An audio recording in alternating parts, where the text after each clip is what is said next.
ಪವಮಾನಾಚಾರ್ಯರು ನಾವು ಮನೆಗೆ ಹೋಗಿ ವಿಜ್ಞಾಪನದ ವಿನಯಪೂರ್ವಕವಾಗಿ ಪ್ರಾರ್ಥನೆಯನ್ನು ಮಾಡಿಕೊಂಡಾಗ ಅವರು ಆನ್ಲೈನ್ ಕ್ಲಾಸಸ್ಗಳು ಬಹಳ ಇರ್ತವೆ.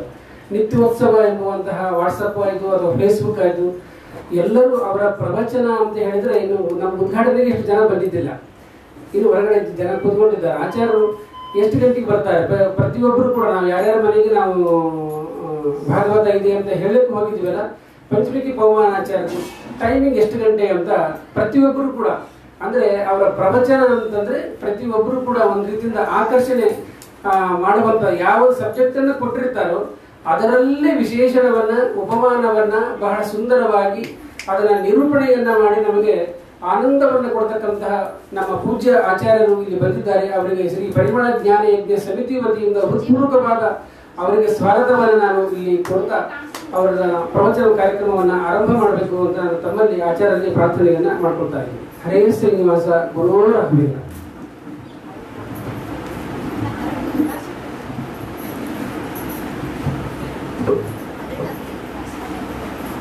ಆಪಾದಮೂಲಿ ಪರ್ಯಂತಂ ಗುರುಣಾಮಾಕೃತಿಂ ಸ್ಮರೇತ್ ತೇನ ವಿಘ್ನಾಃ ಪ್ರಣಶ್ಯಂತಿ ಸಿದ್ಧ್ಯಂತಿ ಚ ಮನೋರಥಾಃ.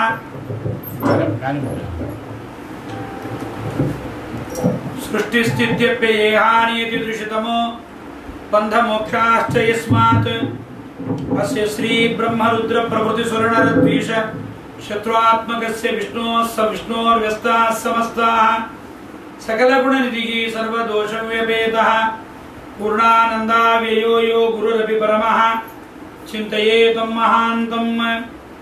ಜನ್ಮಾದ್ಯಸ್ಯ ಯತೋನ್ಮಯಾದಿತರತಶ್ಚಾರ್ಥೇಷ್ವವಿಜ್ಞ ಸ್ವರಾಟ್ ತೇನೇ ಬ್ರಹ್ಮಹೃದಾಯ ಆದಿಕವಯೇ ಮುಹ್ಯಂತಿ ಯಂ ಸೂರಯಃ ತೇಜೋ ವಾರಿಮೃದಾಂ ಯಥಾ ವಿನಿಮಯಃ ಯತ್ರ ತ್ರಿಸರ್ಗೋ ಮೃಷಾ ಧಾಮ್ನಾ ಸ್ವೇನ ಸದಾ ನಿರಸ್ತಕುಹಕಂ ಸತ್ಯಂ ಪರಂ ಧೀಮಹಿ ನಿಗಮಕಲ್ಪತರೋರ್ಗಲಿತಂ ಫಲಂ ಶುಕಮುಖಾದಮೃತದ್ರವ ಸಂಯುತಂ ಪಿಬತ ಭಾಗವತಂ ರಸಮಾಲಯಂ ಮುಹುರವೋ ರಸಿಕಾಃ ಭುವಿ ಭಾವುಕಾಃ ಯಂ ಪ್ರೌರಜಂತಮನುಪೇತಮಪೇತಕೃತ್ಯಂ ದ್ವೈಪಾಯನೋ ವಿರಹ ಕಾತರ ಆಜುಗಾವ ಪುತ್ರೇತಿ ತನ್ಮಯತೆಯಾ ತರವೋಪಿ ನೇದುಃ तं सर्वभूतहृदयं मुनिमानतोऽस्मि. श्लोकार्धं श्लोकपादं वा नित्यं भागवतोद्भवं पठेत् शृणोति यो भक्त्या गोसहस्रफलं लभेत्. वाणिते करवाण्यम्ब चरणो हृदि सर्वदा मद्वाक्यसरणिर्भूयात्.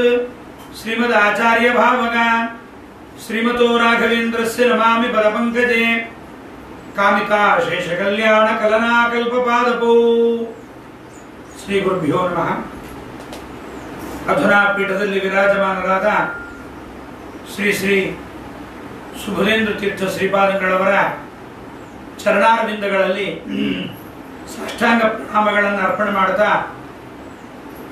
ಶ್ರೀಮದ್ ಭಾಗವತದ ಜ್ಞಾನಯಜ್ಞದ ಪ್ರಾರಂಭ ಮಹೋತ್ಸವ ಆಗಿದೆ.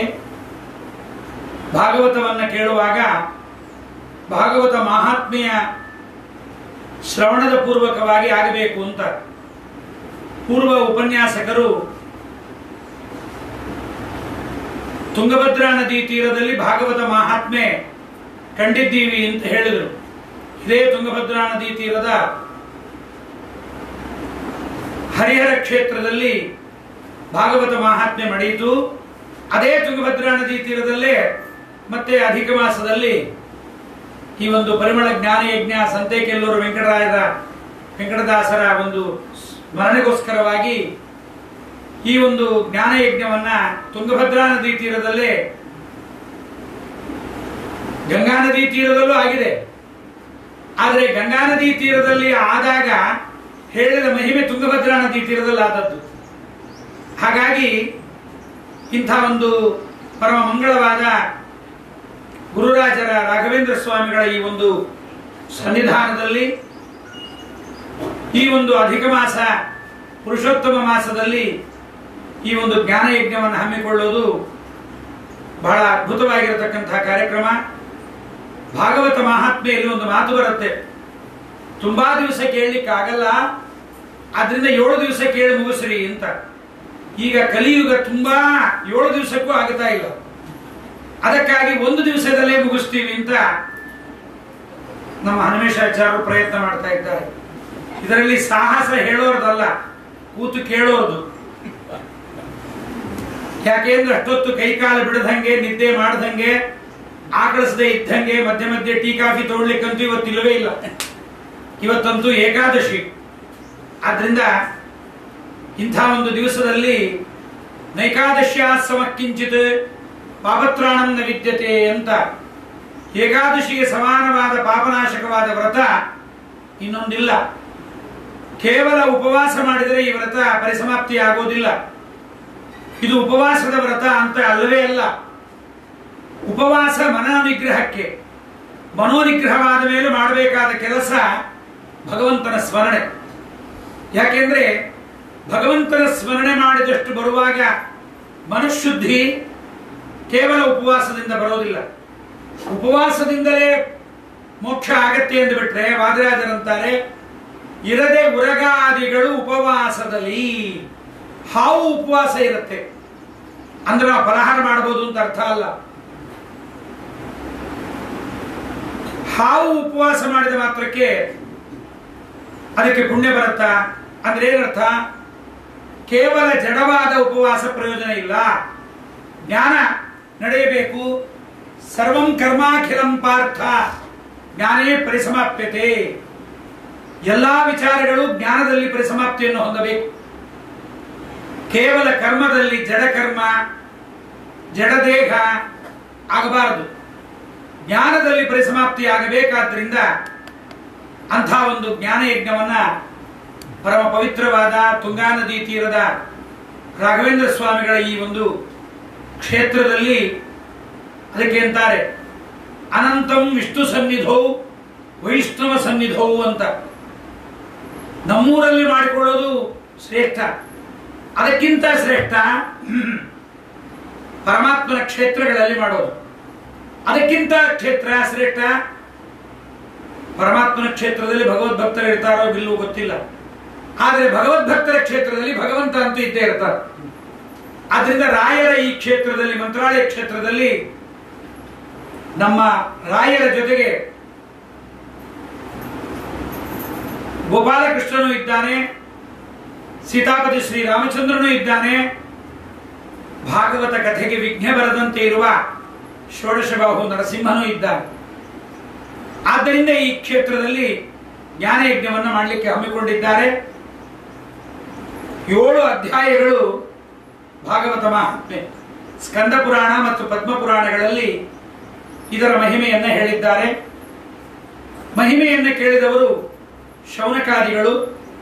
ಕೇಳಿದ ಸ್ಥಳ ನೃಸಿಂಹ ಕ್ಷೇತ್ರ. ಯಾವುದು? ಪರಮ ಪವಿತ್ರವಾದ ನೈಮಿಷಾರಣ್ಯ.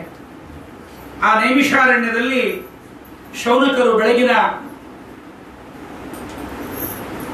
ಎಲ್ಲ ವಿಧವಾದ ತಮ್ಮ ಯಜ್ಞ, ಸ್ನಾನ, ಸಂಧ್ಯಾವಂದನ, ದೇವಪೂಜಾದಿಗಳನ್ನ ಬೆಳಗ್ಗೆ ಬೇಗ 4:30 ಎದ್ರೆಲ್ಲ ಬೇಗ ಮುಗಿಯತ್ರಿ.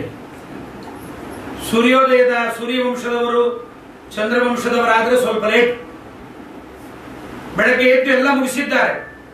ಮುಂದಿನ ಕೆಲಸ ಏನು? ತಿಂಡಿಗೆ ರೆಡಿ ಮಾಡೋದ, ಕಾಫಿಗೆ ರೆಡಿ ಮಾಡೋದ ಅಲ್ಲ. ಮುಂದಿನ ಕೆಲಸ ಏನು ಅಂದ್ರೆ ಪರಮಾತ್ಮನ ಕಥಾಶ್ರವಣ.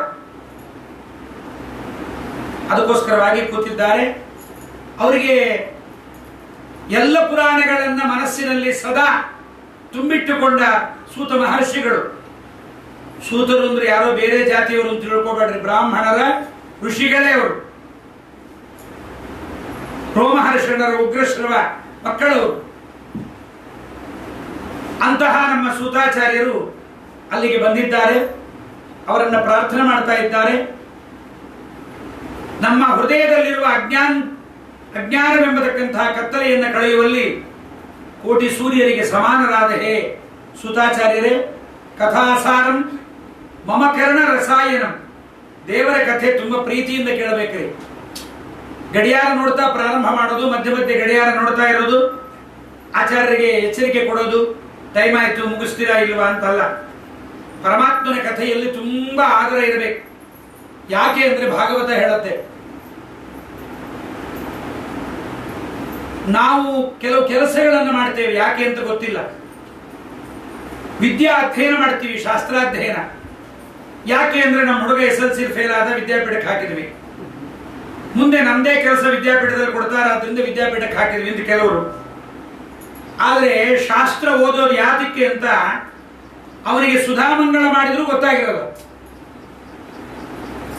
ಶಾಸ್ತ್ರಾಧ್ಯಯನದ ಫಲ ಮನೋನಿಗ್ರಹಕ್ಕೋಸ್ಕರವಾಗಿ, ಕಾಮಕ್ರೋಧಗಳ ಪರಿಹಾರಕ್ಕೋಸ್ಕರವಾಗಿ. ಅದು ನಮಗೆ ಗೊತ್ತೇ ಇಲ್ಲ. ಆದ್ದರಿಂದ ಕಾಮಕ್ರೋಧಗಳನ್ನು ಬಿಡದೆ ನಂಗೆ ಸುಧಾಮಂಗಳಾಯಿತು, ನಾನು ದೊಡ್ಡ ಪಂಡಿತ ಆಗಿದ್ದೀನಿ, PhD ಆಗಿದ್ದೀನಿ ಅಂತ ಕೆಲವರೆಲ್ಲ ಕಲ್ತದ್ದೇನು ಅಂದ್ರೆ ಇನ್ನೊಬ್ಬರಿಗೆ ನಮಸ್ಕಾರ ಮಾಡದೇ ಇರೋದೆ.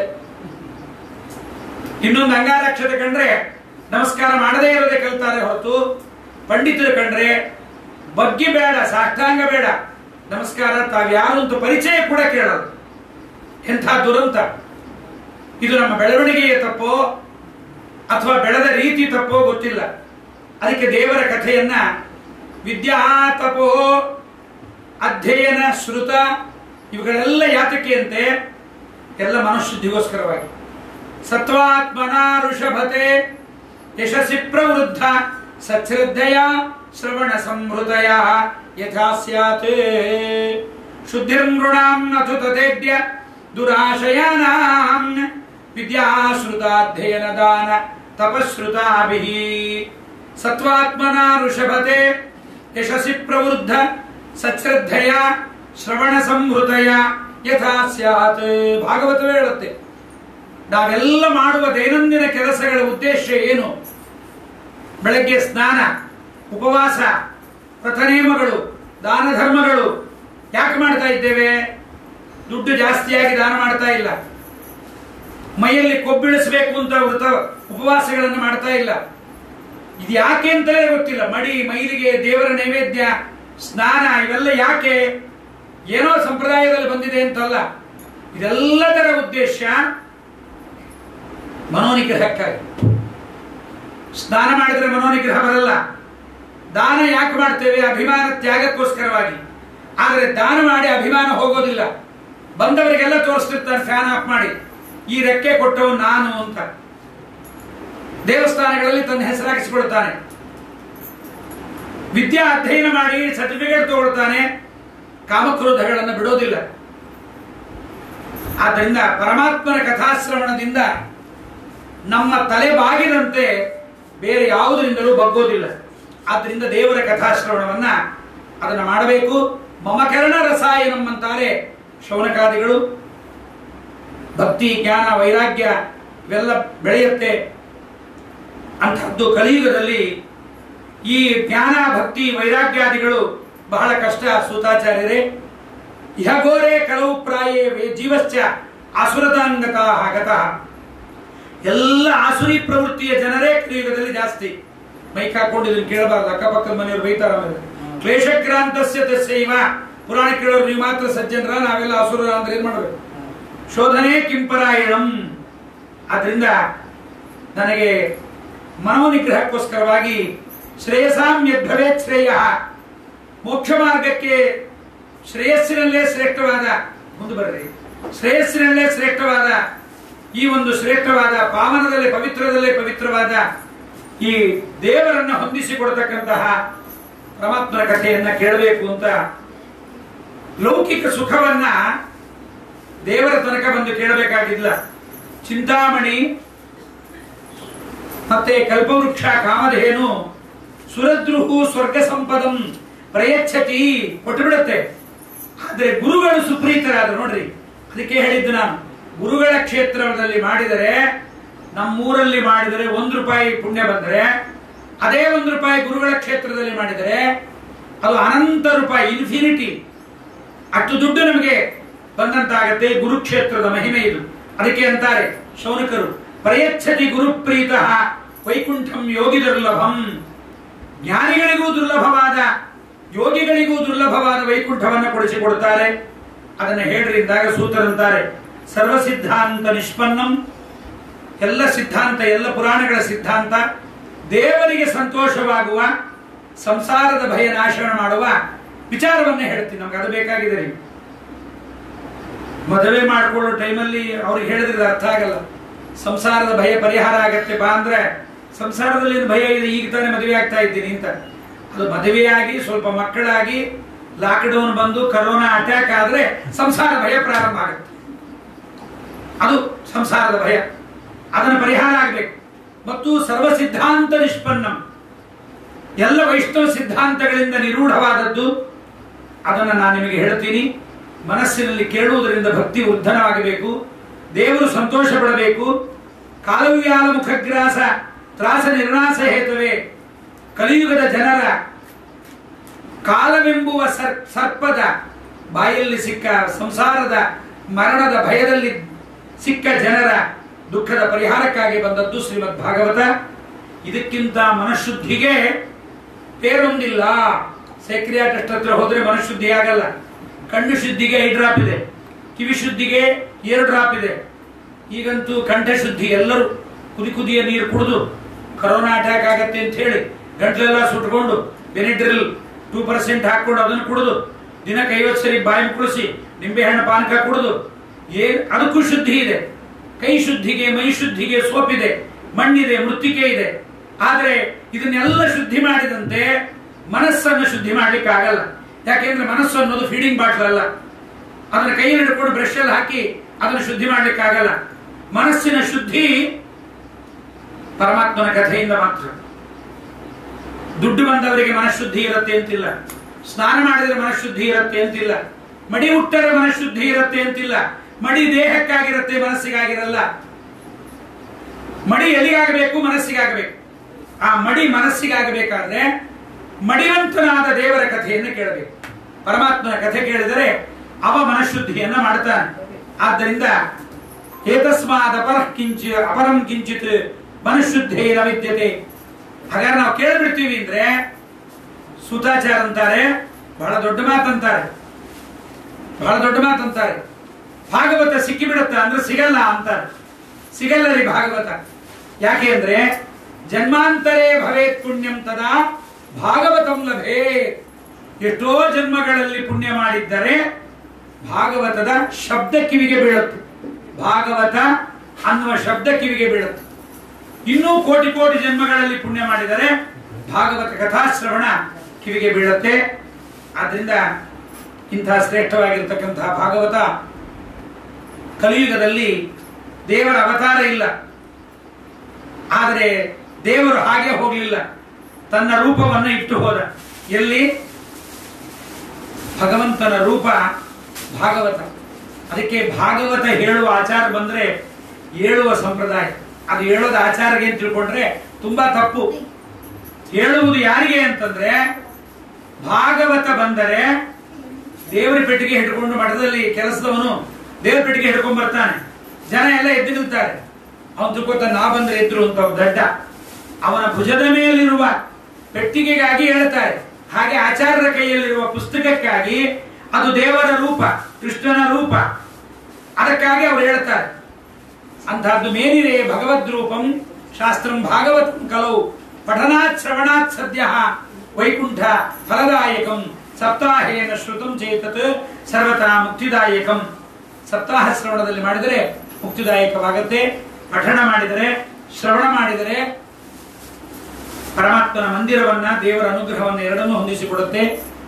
ಇದನ್ನ ನಿಮಗೆ ಹೇಳ್ತೀನಿ ಅಂತಂದಾಗ, ಸ್ವಾಮಿ ಈ ಪುರಾಣವನ್ನ ಸನಕಾದಿಗಳು ನಾರದರಿಗೆ ಹೇಳಿದರು ಅಂದಾಗ, ಪುರಾಣ ಕೇಳೋರು ಸುಮ್ಮನೆ ಕೂತ್ರೆ ಹೇಳೋರಿಗೆ ಇಂಟ್ರೆಸ್ಟ್ ಬರಲ್ರಿ. ಸ್ವಲ್ಪ ತಲೆಯಲ್ಲಾಡಿಸ್ಬೇಕು, ಬಾಯಿ ಸ್ವಲ್ಪ ಹಿಂಗ ಅಗಲ ಮಾಡಬೇಕು. ಯಾವುದೋ ಗೋಡಿ ನೋಡ್ಕೊಂಡು ಹೀಗೆ ಪುರಾಮ ಅಂತ ಕೊಡಬಾರ್ದು. ಸ್ವಲ್ಪ ಏನಾರ ರೋಮ್ನಾಂ ಹರ್ಷಣಕಾರಿಣಿ ಶ್ರವಣತ ಪಾಪೌಘ ವಿಧ್ವಂಸಿನಿ ಪ್ರೇಮ್ನಾ ಚಿಂತಯತಾಂ ವಿಚಿತ್ರ ವಿಮಲ ಶ್ಲಾಘ್ಯಾರ್ಥ ಸಂದಾಯಿನಿ ಸಂಜಾತೆ. ದೇವರ ಕಥೆ ಕೇಳಿದ್ರೆ ರೋಮಾಂಚನ ಆಗಬೇಕು. ಆದ್ರೆ ಎಲ್ಲರಿಗೂ ಆಗಲ್ಲ ಅಂತಾರೆ ಜಗನ್ನಾಥದಾಸ. ಖಗವರ ಧ್ವಜನಂಗ್ರಿಯ ಭಕುತಿಯನ್ನು ಅರಿಯದ ಮಾನವರಿಗಿದು ಒಗಟಿನಂದದಿ ತೋರು ತಿಪ್ಪುದು. ಕೆಲವರು ಬರ್ತಾರೆ ಅಲ್ಲಿಂದ ಇಲ್ಲಿ ತನಕ, ಹೊರಗೆ ಕೂತ್ಕೊಂಡ್ರೆ ಮಾತಾಡಬಹುದು, ಆಚಾರ್ಯ ಎದುರು ಕೂತು ಮಾಡ್ಲಿಕ್ಕೆ ಆಗೋದು. ಹಾಗಾಗಿ ಮಧ್ಯದಲ್ಲಿ ಅವ್ರು ಬಾಯಿ ಆಡಿಸ್ತಾರೆ. ಒಂದ ಬಾಯಿ ಒಳಗಾರ ಒಂದು ಹೋಗ್ಬೇಕು, ಇಲ್ಲ ಬಾಯಿಂದ ಹೊರಗಾದ್ರೂ ಒಂದು ಬರಬೇಕು. ಅದು ಬಾಯಿಂದ ಹೊರಗೆ ಬರುತ್ತೋ ಕೆಲವರಿಗೆ ತುಂಬಾ ಇಷ್ಟ. ಹೊರಗೆ ಕೊಡ್ತೀವಿ, ನಾವು ಇಲ್ಲೇ ಕೇಳ್ತೀವಿ, ಮೈಕ್ ಹಾಕ್ತಿರಲ್ಲ, ಅದೇ ಮಾತಾಡ್ತಾ ಕೂತ್ಕೊಂಡ್ಬಿಡ್ತಾರೆ. ಆದ್ದರಿಂದ ನಾರದರಿಗೆ ಸನಕಾದಿಗಳು ಇದನ್ನು ಹೇಳಿದರು ಅಂದ್ರೆ, ಅಂತಹ ಸನಕಾದಿಗಳಿಗೆ ನಾರದರು ಯಾವಾಗ ಸಿಕ್ಕರು, ಅಲ್ಲಿ ಏನಾಯ್ತು, ಇದನ್ನೆಲ್ಲವನ್ನ ಹೇಳಬೇಕು ಅಂದಾಗ ಲೋಕ ವಿಗ್ರಹ ಮುಕ್ತಸ್ಯ 10 ನಿಮಿಷ ನಮ್ಮ ಟೈಮ್. ನಾರದಸ್ಯ ಸ್ಥಿರಸ್ಯ ಚ ವಿಧಿಶ್ರವೇ ಕುತ ಪ್ರೀತಿ ಸಂಯೋಗ. ನಾರದರಿಗೆ ಮತ್ತು ಸನಕಾದಿಗಳಿಗೆ ಎಲ್ಲಿ ಸಂಬಂಧ ಆಯಿತು? ಲೌಕಿಕ ವಿಚಾರಗಳ ಪ್ರಾಕೃತ ವಿಕಾರಗಳ ರಹಿತರಾಗಿರ್ತಕ್ಕಂತಹ ನಾರದರಿಗೆ ಸನಕಾದಿಗಳಿಗೆ ಭೇಟಿ ಹೆಂಗಾಯಿತು ಅಂದಾಗ ಸೂತ್ರ ಅಂತಾರೆ, ನಿನಗೊಂದು ಕಥೆ ಹೇಳ್ತೀನಿ ಕೇಳು. ಬದ್ರಿ ವಿಶಾಲಕ್ಕೆ ಬಂದಿದ್ದಾರೆ. ವಿಶಾಲ ಬದ್ರಿ ಏನು ಬೇಕಂತದ, ವಿಶಾಲ ಅಂತಲೇ ಕರೀತಾರೆ. ಅಲ್ಲಿಗೆ ಬಂದಾಗ ನಾರದರನ್ನ ನೋಡಿದ್ದಾರೆ. ನೀವು ಯಾಕೆ ಇಲ್ಲಿಗೆ ಬಂದಿದ್ದೀರಿ ನಾರದರೆ? ಮಖದಲ್ಲಿ ಯಾಕೆ ಚಿಂತೆ? ಮಖದಲ್ಲಿ ತುಂಬಾ ಚಿಂತಾತುರರಾಗಿದ್ದೀರಿ, ತುಂಬಾ ಶೀಘ್ರವಾಗಿ ಹೋಗ್ತಾ ಇದ್ದೀರಿ. ಎಲ್ಲಿಗೆ ಹೋಗ್ತಾ ಇದ್ದೀರಿ? ಯಾಕೋ ಮನಸ್ಸಿನಲ್ಲಿ ಏನೂ ವಿಚಾರ ಇಲ್ಲದೆ ಇದ್ದವರು ಶೂನ್ಯ ಚಿತ್ತರಾದಂತೆ ತಾವಿದ್ದೀರಿ. ಯಾಕಿದು? ತಮ್ಮಂತಹ ಸಾಂಸಾರಿಕ ವಿಷಯಗಳ ದುಃಖದ ಪರಿಹಾರ ಮಾಡಿಕೊಂಡ ತಮಗೆ ಇದು ಯಾಕಿದು? ಏನಾಯ್ತು ಹೇಳ್ರಿ ಎಂದಾಗ, ನಾನು ಭೂಮಿಗೆ ಹೋಗಿದ್ದೆ ಎಂದರು ನಾರದರು. ಅಂದ್ರೆ ಬದರಿ ಭೂಮಿ ಅಲ್ಲ ಅಂತ ಇದ್ದಲ್ಲಿ, ನಾನು ಭೂಮಿಗೆ ಹೋಗಿದ್ದೆ.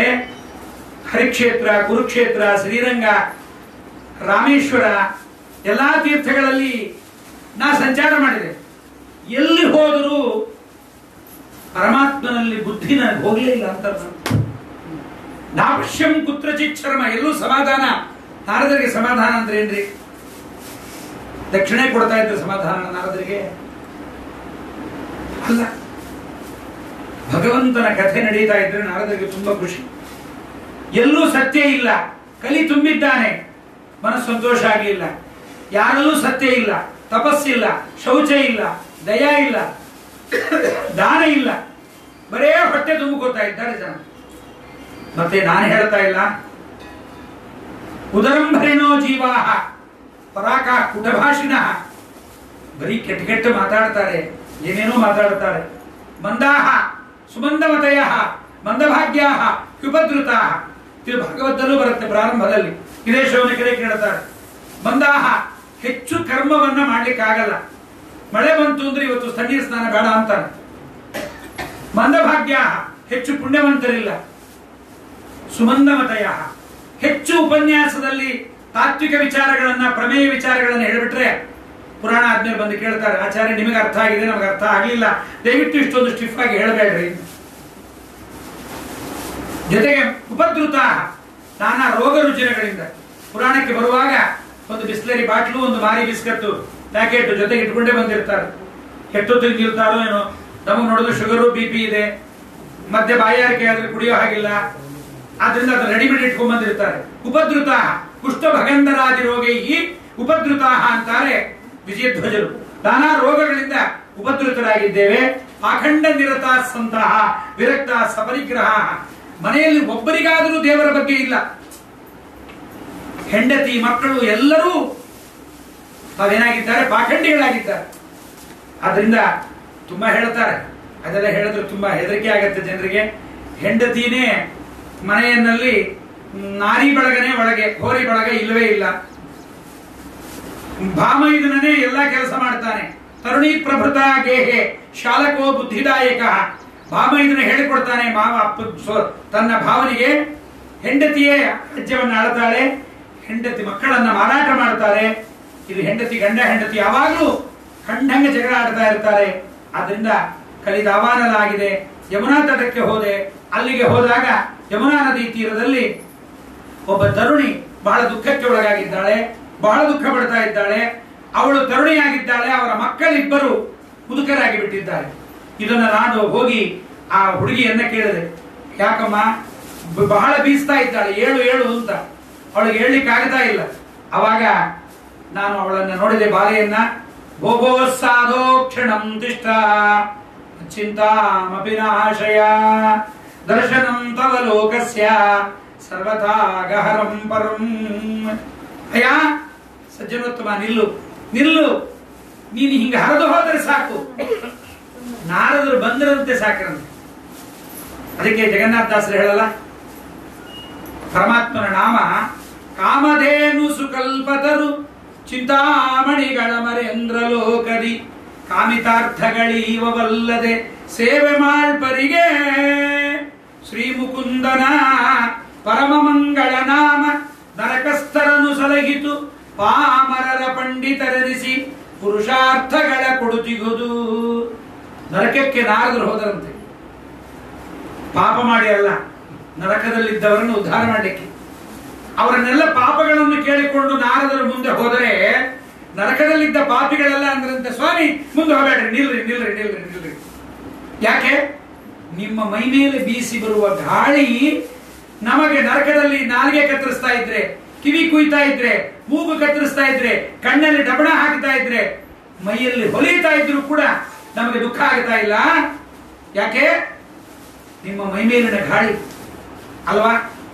ರಾಯರ ಮಠಕ್ಕೆ ಹೋದರೆ ಸಂಸಾರದ ಏನೇ ಬಾಧೆಗಳು ಮನೋಬಾಧೆಗಳಿದ್ದರೆ ಅವ್ರ ಮುಂದೆ ಹೋಗೋ ತನಕ ಅನ್ಕೊಂಡಿರ್ತೀವಿ, ಇದನ್ನ ಕೇಳ್ಬೇಕು ರಾಯರ ಹತ್ರ, ಇದನ್ನ ಕೇಳ್ಬೇಕು ರಾಯರ ಹತ್ರ, ಇದನ್ನ ಪರಿಹಾರ ಮಾಡ್ರಿ ರಾಯರೇ ಅಂತ ರಾಯರ ಬಳಿಯಲ್ಲಿ ಕೇಳಬೇಕು ಅನ್ಕೊಂಡಿರ್ತೀವಿ. ಆದ್ರೆ ರಾಯರ ಬಳಿಯಲ್ಲಿ ಹೋದಾಗ, ಇದು ನನ್ನ ಅನುಭವ, ನಿಮಗೆ ಹೇಗಿದೆಯೋ ಗೊತ್ತಿಲ್ಲ, ಪ್ರಾಯ ಎಲ್ಲರೂ ಹಾಗೆ ಅಂತಾರೆ, ಆ ರಾಯರ ಮುಂದೆ ನಿಂತು ಕೂಡಲೇ ಅವರ ಮೈಮೇಲಿನ ಗಾಳಿ, ಅವರ ದರ್ಶನದ ಭಾಗ್ಯ ನಮ್ಮ ಎಲ್ಲ ದುಃಖಗಳನ್ನ ಮರೆಸಿಬಿಡುತ್ತೆ. ಅದು ಹಾಗೆ ಪರಿಹಾರ ಆಗಿಬಿಡುತ್ತೆ. ನಿಲ್ಲು ನಾರದ. ನಾರದರಂದರು ಇದು ನನ್ನ ಮಹಿಮೆ ಅಲ್ಲ, ಗೊತ್ತಾಯ್ತು ನಾರದರಿಗೆ, ಇದು ನಾ ಮಾಡುವ ಹರಿನಾಮ ಸ್ಮರಣೆಯ ಫಲ. ಅವರು ನಾರದರು ಹಾಗೆ ಇದ್ರಿ. ಪಣೆಯಳೊಪ್ಪುವ ತಿಲಕ ತುಳಸಿ ಮಣಿಗಣ ಅಂಚಿತ ಕಂಠ ಕರದಲ್ಲಿ ಕುಣಿತ ವೀಣಾ ಸುಸ್ವರದಿ ಬಹುತಾಳಗತಿಗಳಲ್ಲಿ ಪ್ರಣವ ಪ್ರತಿಪಾದ್ಯನ ಗುಣಗಳ ಕುಣಿದು ಅತಿ ಸಂಭ್ರಮದಿ ಗಾಯನವ ಮಾಡುವ ದೇವಋಷಿ ನಾರದರಿಗೆ ಅಭಿನಮಿಪೇ. ಕೊರಳಲ್ಲಿ ಸದಾ ತುಳಸಿ ಮಾಲೆ. ಇವತ್ತು ಭೂಮಿಗೆ ಭಾಗವತ ಬರಲಿಕ್ಕೆ ಕಾರಣವೇ ನಮ್ಮ ನಾರದರು. ನಾರದರಿಲ್ಲದಿದ್ರೆ ಭೂಮಿಗೆ ಭಾಗವತ ಬರ್ತಿರ್ಲಿಲ್ಲ. ಅವರ ಸ್ಮರಣೆ ಮಾಡಲೇಬೇಕು. ಅದಕ್ಕೆ ಭಾಗವತದ ಪ್ರಾರಂಭದ ಸ್ಕಂದದಲ್ಲಿ ನಾರದರ ಕಥೆಯನ್ನು ವೇದವ್ಯಾಸ ದೇವರು ಸಂಗ್ರಹ ಮಾಡಿದ್ದೇ ಅದಕ್ಕೋಸ್ಕರ. ಅಹೋ ದೇವರ್ಷಿ ಧನ್ಯೋಯಂ ಯ ಕೀರ್ತಿಂ ಶಾಂಗಧನ್ಮನಃ ಗಾಯನ ಮಾಧ್ಯ ಗಿರಾ ತಂತ್ರಿಯ ರಣಯತ್ಯಾತುರಂ ಜಗತ್ ಅಂತಾರೆ ವೇದವ್ಯಾಸ ದೇವರಂತಾರೆ, ಸೂತರಂತಾರೆ. ಅಹೋ ದೇವರ್ಷಿ ಧನ್ಯೋಯಂ, ನಾರದರ ಕಥೆಯನ್ನು ಮುಗಿಸ್ತಾ ಅಂತಾರೆ, ಯಕೀರ್ತಿಂ ಶಾಂಗಧನ್ಮನಃ ಅಂತ ನಾರದರೆ ನಿಲ್ರಿ. ಅವರಂತಾರೆ, ಆ ಹುಡುಗಿ ಕರೀತಾಳೆ, ಯದಾ ಭಾಗ್ಯಂ ಭವೇತ್ ಭೂರಿ ಭವತೋ ದರ್ಶನಂ ತದ. ತುಂಬಾ ಪುಣ್ಯ ಇದ್ರೆ ನಿಮ್ಮಂಥವ್ರ ದರ್ಶನ ಆಗತ್ತೆ, ಇಲ್ಲದಿದ್ರೆ ಇಲ್ಲ. ನಾರದರು ಕೇಳ್ತಾರೆ, ಯಾರು ನೀನು, ಯಾರಿವರಿಬ್ಬರು ಮಕ್ಕಳು, ಏನ್ ವಿಚಾರ ಹೇಳು. ಸ್ವಾಮಿ ನನಗೆ ಭಕ್ತಿ ಅಂತಾರೆ. ಭಕ್ತಿ ಅಂದ್ರೆ ತದಭಿಮಾನಿ ದೇವತೆಗಳು ಅಂತ ಅರ್ಥ.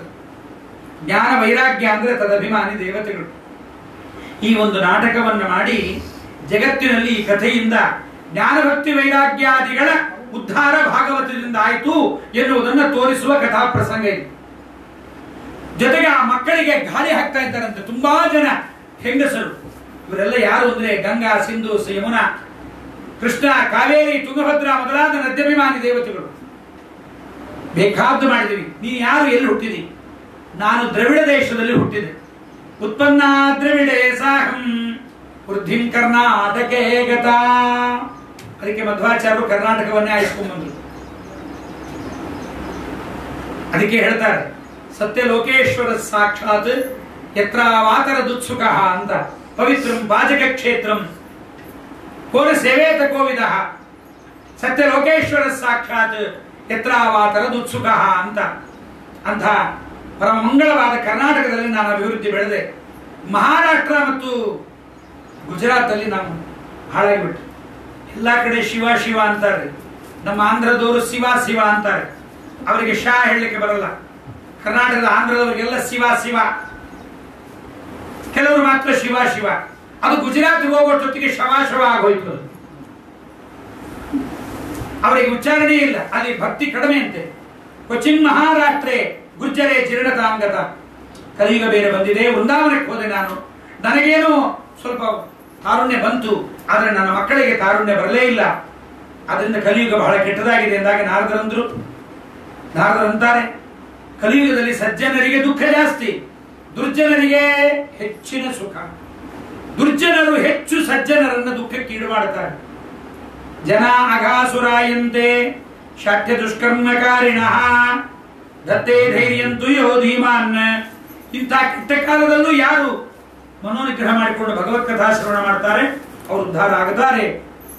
ಆದ್ರಿಂದ ಕೊನೆಗೆ ಭೂಮಿಗೆ ನಾವೆಲ್ಲ ಭಾರವಾಗಿ ಶೇಷದೇವರಿಗೂ ಶೇಷಭಾರಕರಿ ಧರ ವರ್ಷೇ ವರ್ಷೇ ಕ್ರಮಾಜ್ಜಾತ ಮಂಗಲಂ ನಾವಿದೃಶ್ಯತೆ. ಸ್ವಾಮಿ, ಇಂಥ ಕೆಟ್ಟ ಕಲಿಯುಗವನ್ನ ಆ ಪರೀಕ್ಷಿತ ಯಾಕೆ ಬಿಡಬೇಕಾಗಿತ್ತು? ಕಲಿಯನ್ನ ಕೊಂದು ಹಾಕಿ ಬಿಡಬಾರ್ದಾಗಿತ್ತೆ ಎಂತಾಳೆ ಭಕ್ತಿ. ಹಿಮಮ್ಮೆ ಸಂಶಯಂ ಚಿಂದಿ ತದ್ವಾಚ ಸುಖಿತಾಸ್ಮ್ಯಹಂ. ಆದರೆ ನಿಮ್ಮ ಮಾತು ಕೇಳ್ತಾ ಇದ್ರೆ ಕೆಲವರ ಮಾತು ಕೆಲವರ ಮನೆ ಹಂಗೆ ಇರುತ್ತೆ. ಕೆಲವರು ಮನೆಯೊಳಗೆ ಬಂದ್ರೆ ಹೋಗೋದೇ ಬೇಡ ಅನ್ಸುತ್ತೆ, ಕೆಲವರು ಮನೆಯಲ್ಲಿ ಹೋಗೋದೇ ಬೇಡ ಅವ್ರ ಮನೆಯೊಳಗಡೆಗೆ ಅನ್ಸುತ್ತೆ. ಅದೇನೋ ಆ ಮನೆಯಲ್ಲಿದ್ದವರ ಮಾನಸಿಕ ಸ್ಥಿತಿಯಿಂದ ಹಾಗಾಗಿರುತ್ತೆ. ಅದಕ್ಕೆ ಹೇಳ್ತಾರೆ ಕಲಿಯುಗದಲ್ಲಿ ಏನೂ ಇಲ್ಲ. ನಾರದರೆ ಹೇಳಿದ ಮಾತು ಮತ್ತೆ ನಾನಲ್ಲ. ಕಲಿಯುಗದಲ್ಲಿ ಒಂದೇ ಒಂದು ಶ್ರೇಷ್ಠವಾದ ಅದ್ಭುತತೆ ಇದೆ ಅಂತ. ಕಲೆಯರ್ ದೋಷನಿಧೇ ರಾಜನ್ ಅಸ್ತಿಹ್ಯೇಕೋ ಮಹಾನ್ ಗುಣ ಭಾಗವತದಲ್ಲೇ ಬರುತ್ತೆ. ಏಕಾದಶ ಸ್ಕಂದದ ಮಾತಿದು. ಕಲೆಯರ್ ದೋಷನಿಧೇ ರಾಜನ್ ಅಸ್ತಿಹ್ಯೇಕೋ ಮಹಾನ್ ಗುಣ ಕೀರ್ತನಾ ದೇವ ಕೃಷ್ಣಸ್ಯ ಮುಕ್ತ ಬಂಧ ಪರಂ ವ್ರಜೇ. ಕಲಿಯುಗದ ಮಹಿಮೆ ಎಂಥದ್ದು ಅಂದ್ರೆ ಕೃತಯುಗದಲ್ಲಿ ಕೃತ್ಯೇಯ ಧ್ಯಾಯತೋ ಪರಮಾತ್ಮನನ್ನು ಧ್ಯಾನ ಮಾಡಬೇಕು. ತ್ರೇತಾಯುಗದಲ್ಲಿ ತಪಸ್ಸು, ಒಂದೊಂದು ಯುಗದಲ್ಲಿ ಒಂದೊಂದು. ಆದರೆ ಕಲಿಯುಗದಲ್ಲಿ ದೇವರು ತುಂಬಾ ಫ್ರೀ ಮಾಡಿಬಿಟ್ಟಿದ್ದಾನೆ. ಕಲಿಯುಗದೊಳು ಹರಿನಾಮವ ನೆನೆಯಲು ಕುಲಕೋಟಿಗಳು ಉದ್ಧರಿಸುವುದು. ಕಲಿಯುಗದಲ್ಲಿ ಏನಾಗಿದೆ ಅಂತ ನಮಗ್ ಗೊತ್ತಿರೋಷ್ಟು ನಾರದ್ರೆ ಗೊತ್ತಿಲ್ಲ ಬಿಡ್ರಿ. ಸುಮ್ಮನೆ ಏನೋ ಸ್ವಲ್ಪ ಹೇಳಿದ್ದಾರೆ. ಕಲಿಯುಗದ ಬಾಧೆ ನಮಗ್ ಗೊತ್ತು. ದೇವರನ್ನು ಹೋಗಿ ಸಂಸಾರದ ಬಾಧೆ ಹೇಳು ಅಂದ್ರೆ ಹೇಳ್ತಾನೇನ್ರಿ? ನಾರಾಯಣನಿಗೆ ಏನಾದ್ರು ಸಂಸಾರದ ಬಾಧೆ ಗೊತ್ತಿದೆಯಾ? ಒಳ್ಳೆ ಹೆಂಡತಿ, 1:4 ಬ್ರಹ್ಮ ಮಗ, 1:5 ಮೊಮ್ಮಗ, 5 ತಲೆಯ ಪಂಚಮುಖೋ ರುದ್ರ, 5 ತಲೆಯ ರುದ್ರ, 6 ತಲೆಯ ಮೊಮ್ಮಕ್ಕಳು, ಮರಿಮಕ್ಕಳು. ಇಂಥ ಸಂಸಾರ ಇರುವ ರುದ್ರದೇವರಿಗೆ ಏನ್ ದುಃಖ ಗೊತ್ತ್ರಿ? ಲಾಕ್ಡೌನ್ ಆಗಬೇಕು, ಕರೋನಾ ಬರಬೇಕು, ಸಂಪಾದನೆ ದಕ್ಷಿಣ ಇಲ್ಲದೆ ಹೋಗಬೇಕು, ಆಗ ಗೊತ್ತಾಗತ್ತೆ ದೇವರಿಗೆ. ಎಂಥ ಲಾಕ್ಡೌನ್ ಆದ್ರೂ ಅವನಿಗೆ ಪೂಜೆ ಮಾಡಿದ ಬಿಡ್ಲಿಲ್ವಲ್ಲ ದೇವರಿಗೆ? ಅವನಿಗೇನ್ ಕಮ್ಮಿ ಆಯ್ತು? ಅವನಿಗೇನ್ ಕಮ್ಮಿ ಆಗಿ ನಮಗೆ ಆಗಿದೆ. ಅವನಿಗೇನ್ ಗೊತ್ತು ಸಂಸಾರದ ಭಯ? ಅವ್ರು ಹೇಳ್ತಾರೆ ಎಲ್ಲ ಕಡೆ ಕಲಿಯುಗದಲ್ಲಿ ಬರೀ ಹೊಟ್ಟಿನಂತೆ ಇದೆ ಬೀಜಗಳಲ್ಲಿ, ಯಾವುದರಲ್ಲೂ ವಿಷಯ ಉಳಿದಿಲ್ಲವೇ, ಏನು ಸಾರ ಉಳಿದಿಲ್ಲ. ಕಲಿಯುಗದಲ್ಲಿ ಪುರಾಣಕ್ಕೆ ಬರ್ಲಿಕ್ಕಿಂತ ಮುಂಚೆನೆ ಕೇಳ್ತಾರಂತೆ, ಎಷ್ಟು ಕೊಡ್ತೀರಿ ಉಪನ್ಯಾಸ ಹೇಳಿದರೆ? ವಿಪ್ರೈರ್ ಭಾಗವತಿ ವಾರ್ತಾ ಗೇಹೇ ಗೇಹೇ ಜನೇ ಜನೇ ಕಾರಿತಾ ಕಣಲೋಭೇನ ಕಥಾ ಸರಸ್ತೋ ಗತಃ. ಪುರಾಣಕ್ಕೆ ಹೋಗಿ ಏನಾದ್ರು ಪುಣ್ಯ ಸಂಪಾದನೆ ಮಾಡೋಣ ಅಂದ್ರೆ ಹೇಳೋ ಆಚಾರ ಮೇಲೆ ಕೇಳೋರಿಗೆ ಶ್ರದ್ಧೆನೇ ಇರಲ್ಲ. ಆಚಾರ ತುಂಬಾ ರೊಕ್ಕ ಕೇಳ್ಬಿಟ್ಟಾರೆ. ಅದಕ್ಕೆ ಒಬ್ಬರು ಆಚಾರ ಭಾರಿ ಪ್ರವಚನ ಮಾಡ್ತಾ ಇದ್ರು. ಭಾರಿ ಶ್ರೀಮಂತರ ಮನೆಯಲ್ಲಿ ಪ್ರವಚನ ನಡೆಯುವಾಗ ಒಬ್ಬ ಬಡವ, ಅತ್ಯಂತ ಕಡು ಬಡವ, ದರಿದ್ರ, ಸದಾಚಾರಶೀಲ, ಅವನೇನ್ ಮಾಡಿದ್ದಾನೆ, ಬಂದು ಪ್ರವಚನ ಕೇಳಿದ್ರು. ಅವನಿಗೂ ಯಾಕೋ ನಮ್ಮ ಅಪ್ಪ ಅಮ್ಮನ ಉದ್ಧಾರಕ್ಕೆ ಒಂದ್ಸರಿ ಪ್ರವಚನ ಹೇಳಿಸೋಣ ಅಂತ 2ನೇ ದಿವಸ ಬಂದು ಆಚಾರ್ಯ ನಮಸ್ಕಾರ ಮಾಡಿ ಕೇಳಿದ, ಆಚಾರ್ಯ ನಮ್ಮನೆಯಾಗ ಉಪನ್ಯಾಸ ಆಗಬೇಕು. ಆಚಾರ ಆಗ್ಲಿ, ತಕ್ಷಣ ಒಪ್ಕೋಬಾರ್ದ್ರಿ. ಅವ್ರ ಸ್ಟೇಟಸ್ ಏನು, ಸೌಂಡ್ ಪಾರ್ಟಿನ ಅಲ್ವಾ, ಯೋಗ್ಯತೆ ಎಂಥದ್ದೆಲ್ಲ ಕೇಳಿಕೊಂಡೇ ಪುರಾಣಕ್ಕೆ ಹೋಗ್ಬೇಕು. ಸುಮ್ಮನೆ ಹೋಗ್ಬಿಟ್ಟು ಅವ್ನು 50 ರೂಪಾಯಿ ಕೊಟ್ಟು ತುಳಸಿ ದಳ ಕೊಟ್ಟಿನ ಆಚಾರ್ಯಂದ್ರ ಮನೆ ತುಳಸಿ ಗಿಡದಂತ ಹೇಳಲಿಕ್ಕಾಗತ್ತೇನು? 2-3 ದಿವಸ ಕೇಳಿದ್ರು. ಯಜಮಾನ ಬಂದು ದಿನ ಕೇಳ್ತಾ ಇದ್ದಾನೆ, ಏನು ಅವನ ಪರಿಸ್ಥಿತಿ ಅಂತ ಕೇಳಿದ್ರು. ಏನಿಲ್ಲ ಆಚಾರ್ಯ, 1 ಹೊತ್ತು ಊಟ ಮಾಡ್ತಾನಷ್ಟೇ, 2ನೇ ಹೊತ್ತಿಗಿಲ್ಲ. ಆತ ಭಕ್ತ ಬಂದು ಗಲಾಟೆ ಮಾಡಿದಾಗ, ನೋಡಪ್ಪ ತುಂಬಾ ಖರ್ಚಾಗತ್ತೆ ಭಾಗವತಕ್ಕೆ ಎಂದ್ರು. ಆಚಾರ್ಯ ಏನಾಗತ್ತೆ ಹೇಳ್ರಿ ಆಚಾರ್ಯ, ಕೇಳಾದ್ರೆ ಕೇಳ್ತೀನಿ. ನೋಡಪ್ಪ ಆಚಾರ್ಯಗೆ ಫಸ್ಟ್ ಕ್ಲಾಸ್ ರೈಲ್ವೆ ಫೇರ್ ಕೊಡಬೇಕು, ರೇಷ್ಮೆ ಮಗಟ, ರೇಷ್ಮೆ ಸೀರೆ, 20,000 ರೂಪಾಯಿ ದಕ್ಷಿಣೆ, ಇದೆಲ್ಲ ಕೊಟ್ಟು ದಿನ ಪಕ್ವಾನ್ನ ಮಾಡಿಸಾಕ್ಬೇಕು ಆಚಾರ್ಯ. ಒಳ್ಳೆ ಊಟ. ಮನೆಗೆ ಹೋದ, ವಿಚಾರ ಮಾಡಿದ. ಸಾಯಂಕಾಲ ಬರುವಾಗ AC first class ticket book ಮಾಡ್ಕೊಂಡು ಬಂದೇ ಕೊಡ್ಬಿಟ್ಟು, ಆಚಾರ್ಯ ಇಂಥ ಡೇಟಿಗೆ ಬರಬೇಕು ಅಂತ ಬಂದ. ಭಾರಿ ಗೌಜು ಮಾಡಿದ. ಭಾರಿ ಪುರಾಣದಲ್ಲಿ ಬೇಕಾದ ಪಂಚಭಕ್ಷ ಪರಮಾನ್ನ ಬಂದವರಿಗೆಲ್ಲ ಹಾಕಿದ. ಬಂದವರೆಲ್ಲ ಅಂದ್ರು ಏನಿಂತ ಆಶ್ಚರ್ಯ ಮಾಡಿದ್ರು. ನಡೆದ ಕಥೆ ಹೇಳ್ತಾ ಇದ್ದೀನಿ. ವಿಪ್ರೇರ್ ಭಾಗವತಿ ವಾರ್ತಾ ಕಣಲೋಭೇನ ಕಾಲಿತ. ದುಡ್ಡಿಗಾಗಿ ಮಾಡಿದ್ರೆ ಏನಾಗತ್ತೆ ಅನ್ನೋ ಉದಾಹರಣೆ ಕೊಡ್ತಾ ಇದ್ದೀನಿ. ಕೊನೆಗೆ ಎಲ್ಲ ಮುಗಿದ ಮೇಲೆ ಮಂಗಳ ದಿವಸ ಆಚಾರ್ಯಗೆ ರೇಷ್ಮೆ ಮಗಟ, ಆಚಾರ್ಯ ಹೇಳಿದ್ರಿ, ಬಹಳ ಭಾಗ್ಯ ಅಂದ. ಮೊಬೈಲ್ ಆಫ್ ಮಾಡೋ ಧೈರ್ಯ ಮಾಡ್ರಿ, ಒಂದು ಅರ್ಧ ಗಂಟೆ ಏನಾಗದಲ್ಲ. ಆದ್ದರಿಂದ ರೇಷ್ಮೆ ಮಗಟ, ರೇಷ್ಮೆ ಸೀರೆ ಕೊಟ್ಟ. ಆಚಾರ್ಯ ಈಗ 10,000 ರೂಪಾಯಿ ನೋಟು ಎಲ್ಲ ಇಟ್ಟು ಆಚಾರ್ಯರಿಗೆ ಥ್ಯಾಂಕ್ಸ್ ಹೇಳ್ತಾ ಒಂದು ಮಾತು ಹೇಳ್ದ, ಇವತ್ತು ಆಚಾರ್ಯರು ನಮ್ಮ ಮನೆಯಲ್ಲಿ ಭಾಗವತ ಮಾರಿಬಿಟ್ಟಿದ್ದಾರೆ, ನಾಳೆಯಿಂದ ಎಲ್ಲೂ ಹೇಳಬಾರ್ದವರು. ಒಂದು 10,000 ರೂಪಾಯಿಗೆ ಭಾಗವತ ಆಚಾರ್ಯ ಮಾರಿ ಇಷ್ಟ ಆಗೋಯ್ತು. ದುಡ್ಡಿಗಾಗಿ ಭಾಗವತವೇ? ಎಂಥ ಮೋಕ್ಷೋಪಯೋಗಿ ಗ್ರಂಥ. ಜಗನ್ನಾಥದಾಸರಂತಾರೆ, ರೋಗಿ ಔಷಧ ಪಥ್ಯದಿಂದ ನಿರೋಗಿ ಎನಿಸುವ ತೆರದಿ, ರೋಗಿ ಔಷಧಿ ಪಥ್ಯದಿಂದ ನಿರೋಗಿ ಎನಿಸುವ ತೆರದಿ, ಶ್ರೀಮದ್ ಭಾಗವತ ಸುಶ್ರವಣಗೈದು ಭವಾಖ್ಯ ರೋಗವನ್ನು ನೀಗಿ. ಸಂಸಾರದ ರೋಗವನ್ನೇ ಪರಿಹಾರ ಮಾಡುತ್ತೆ ಶ್ರೀಮದ್ ಭಾಗವತ. ಅದನ್ನು ಯಾವುದೋ ಒಂದು ಅಲ್ಪಕ್ಕೋಸ್ಕರವಾಗಿ ಸುರಪಧೇನು ಮನೆಯೊಳಗಿರಲು ಗೋಮಯ ಬಯಸಿದಂತೆ ಮೂರ್ಖರು ನಾವು ಅದನ್ನು ಬಯಸಬಾರದು. ಹೀಗೆ ಕಥಾಸಾರ ಹೊರಟೋಯ್ತು. ತೀರ್ಥಕ್ಷೇತ್ರಕ್ಕೆ ಹೋಗಿ ಸ್ನಾನ ಮಾಡೋಣ ಅಂದ್ರೆ ತೀರ್ಥದಲ್ಲಿರುವವರೆಲ್ಲ ಹೇಗಿರ್ತಾರಂತ ನೋಡ್ರಿ. ತೀರ್ಥದಲ್ಲಿ ಗಂಗಾ, ಯಮುನಾ, ತುಂಗಭದ್ರಾ ನದಿ ತೀರದಲ್ಲಿ ಅತ್ಯುಗ್ರ ಭೂರಿ ಕರ್ಮಾಣ, ಭಯಂಕರವಾದ ಕರ್ಮಗಳನ್ನು ಮಾಡ್ತಾ ಇರ್ತಾರೆ. ನಾಸ್ತಿಕರು, ದಾಂಭಿಕರು, ಕ್ರೂರಿಗಳು ಅವರು ತೀರ್ಥದಲ್ಲಿದ್ದರಿಂದ ತೀರ್ಥದ ಮಹಿಮೆ ಹೊರಟೋಯ್ತು.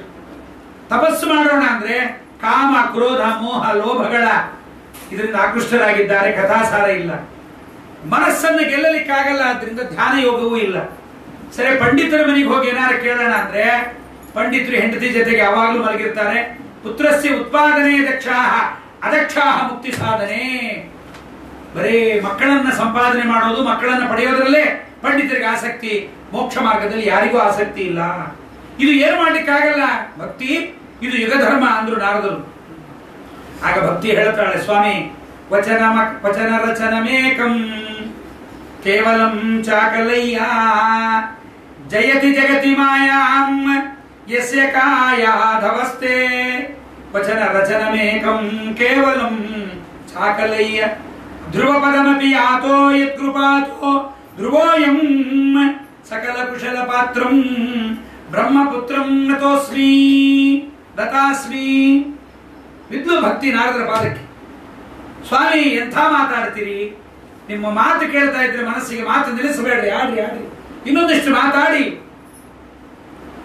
ನಿಮ್ಮ ಒಂದು ಮಾತಿನಿಂದ ಧ್ರುವ ಮೋಕ್ಷಕ್ಕೆ ಹೋದ, ನಿಮ್ಮ ಉಪದೇಶದಿಂದ ಪ್ರಹ್ಲಾದ ಉದ್ಧಾರ ಆದ. ಇಬ್ಬರು ಮಕ್ಕಳ ಮನಸ್ಸನ್ನ ಅಪಹರಣ ಮಾಡಿದ ಮಹನೀಯರು ತಾವು, ಇಂಥ ದೊಡ್ಡ ಭಕ್ತರು. ಅಂಥವರ ತಾವು ಇನ್ನಷ್ಟು ಮಾತಾಡ್ರಿ. ಆಗ ನಾರದ ಹೇಳ್ತಾರೆ, ಯಾಕೆ ದುಃಖ ಮಾಡ್ತೀಯ ಭಕ್ತಿ? ಯಾರ ಅನುಗ್ರಹದಿಂದ ದ್ರೌಪದಿ ಉದ್ಧಾರವಾದಳೋ, ಯಾವ ದೇವರ ಸ್ಮರಣೆಯನ್ನು ಮಾಡಿದರೆ ಸಕಲ ದುಃಖಗಳು ಪರಿಹಾರವಾಗತ್ತೋ, ಕೃಷ್ಣ ಚರಣಾಂಭೋಜಂ ಸ್ಮರ ದುಃಖಂ ಗಮಿಷ್ಯತಿ. ದೇವರ ಸ್ಮರಣೆ ಮಾಡು, ಸಕಲ ದುಃಖ ಪರಿಹಾರ ಆಗತ್ತೆ. ದುಃಖ ಬಂದದ್ದು ಯಾವುದರಿಂದ? ಪಾಪದಿಂದ. ಸುಖ ಯಾವುದರಿಂದ ಬರುತ್ತೆ? ಪುಣ್ಯದಿಂದ ಬರುತ್ತೆ. ಪುಣ್ಯ ಯಾವುದರಿಂದ ಬರುತ್ತೆ? ಪರಮಾತ್ಮ ನಾಮಸ್ಮರಣೆಯಿಂದ ಬರುತ್ತೆ. ಆದ್ರಿಂದ ಶ್ರೀಕೃಷ್ಣ ಚರಣಾಂಭೋಜಂ ಸ್ಮರ ದುಃಖಂ ಗಮಿಷ್ಯತಿ. ದ್ರೌಪದೀತ ಪರಿತ್ರಾತ ಏನ ಕೌರವ ಕಶ್ಮಲಾತ್. ನೀನು ದೇವರಿಗೆ ತುಂಬಾ ಪ್ರಿಯಳು, ನಿನಗೆ ಗೊತ್ತಿಲ್ಲ. ಒಂದು ಕಥೆ ಹೇಳ್ತೀನಿ ಕೇಳು. ನೀನು ದೇವರ ಮುಂದೆ ನಿಂತುಕೊಂಡು ನಾನೇನು ಮಾಡಲಿ ಅಂತ ಕೇಳಿದ. ಆಗ ದೇವರು ಹೇಳಿದ, ನನ್ನ ಭಕ್ತರನ್ನ ಪೋಷಣೆ ಮಾಡು ಅಂತ ನಿನ್ಗೆ ಅಪ್ಪಣೆ ಕೊಟ್ಟು. ದೇವರನ್ನ ಕೇಳಿ ಬಂದವಳು ನೀನು. ದೇವರು ನಿನ್ನನ್ನ ಭಕ್ತ ಪೋಷಣೆಗೆ ಹೇಳಿದ್ದಾನೆ. ಕಲೋ ಮುಕ್ತಿ ಕ್ಷಯಂ ಪ್ರಾಪ್ತ. ನಿನಗೆ ದಾಸಿಯನ್ನಾಗಿ ಮುಕ್ತಿಯನ್ನ ಕೊಟ್ಟು ಕಳಿಸಿದ್ದ ದೇವರು. ಅದು ಕಲಿಯುಗದಲ್ಲಿ ಮುಕ್ತಿ ಅದು ಕ್ಷೀಣವಾಗೋಯ್ತು, ನೀನೊಬ್ಬಳು ಬದುಕಿದ್ದೀಯಾ. ಆದ್ರಿಂದ ನಿನಗೆ ಅದನ್ನು ನಾನು ಹೇಳ್ತೀನಿ. ನಿನಗೆ ಖಂಡಿತವಾಗಿ ನೀನಿಬ್ಬರ ಮಕ್ಕಳನ್ನ ಎಬ್ಬಿಸದೇ ಇದ್ದರೆ, ನಿನ್ನನ್ನು ಪುನಃ ಪ್ರತಿಷ್ಠಾಪನೆ ಮಾಡದೇ ಇದ್ದರೆ, ತದಾನಾಹಂ ಹರೇರ್ದಾಸಃ, ನಾನು ಖಂಡಿತವಾಗಿ ಪರಮಾತ್ಮನ ದಾಸನೇ ಅಲ್ಲ ಇಂತಹ ಪ್ರತಿಜ್ಞೆ ಆಯ್ತು ಅಂತ ಹೇಳಿದ್ದಾರೆ. ಆದ್ರಿಂದ ದೂರ್ವಾಸರು ಉದ್ಧಾರ ಆಗಿದ್ದಾರೆ ಪರಮಾತ್ಮನ ನಾಮಸ್ಮರಣೆಯಿಂದ ಅಂತೆಲ್ಲ ಹೇಳ್ತಾ, ಯಾವುದು ಬೇಕಾಗಿಲ್ಲ ಭಕ್ತಿ. ಅಲಂ ವ್ರತೈರಲಂ ತೀರ್ಥೈಹಿ ಅಲಂ ಯೋಗೈರಲಂ ಅಖೈಹಿ ಅಲಂ ಜ್ಞಾನ ಕಥಾಲಾಪೈಹಿ ಭಕ್ತಿರೇಕೈವ ಮುಕ್ತಿದಾ. ಭಕ್ತಿ ಒಂದೇ ತೀರ್ಥ ಸ್ನಾನ ಉದ್ಧಾರ ಮಾಡಲ್ಲ. ಮತ್ತೆ ಹಾಗಾದ್ರೆ ಹೇಳಿದ್ದಾರಲ್ರಿ, ಅದಕ್ಕೆ ಆಚಾರ್ಯ ಅಂತಾರೆ, ದಾನ ತೀರ್ಥ ತಪೋಯಜ್ಞ ಪೂರ್ವ ಸರ್ವೇಪಿ ಸರ್ವದಾ ಅಂಗಾನಿ ಹರಿಸೇವಾಯಾಮ್ ಭಕ್ತಿಸ್ತ್ವೇಕ ವಿಮುಕ್ತಯೇ.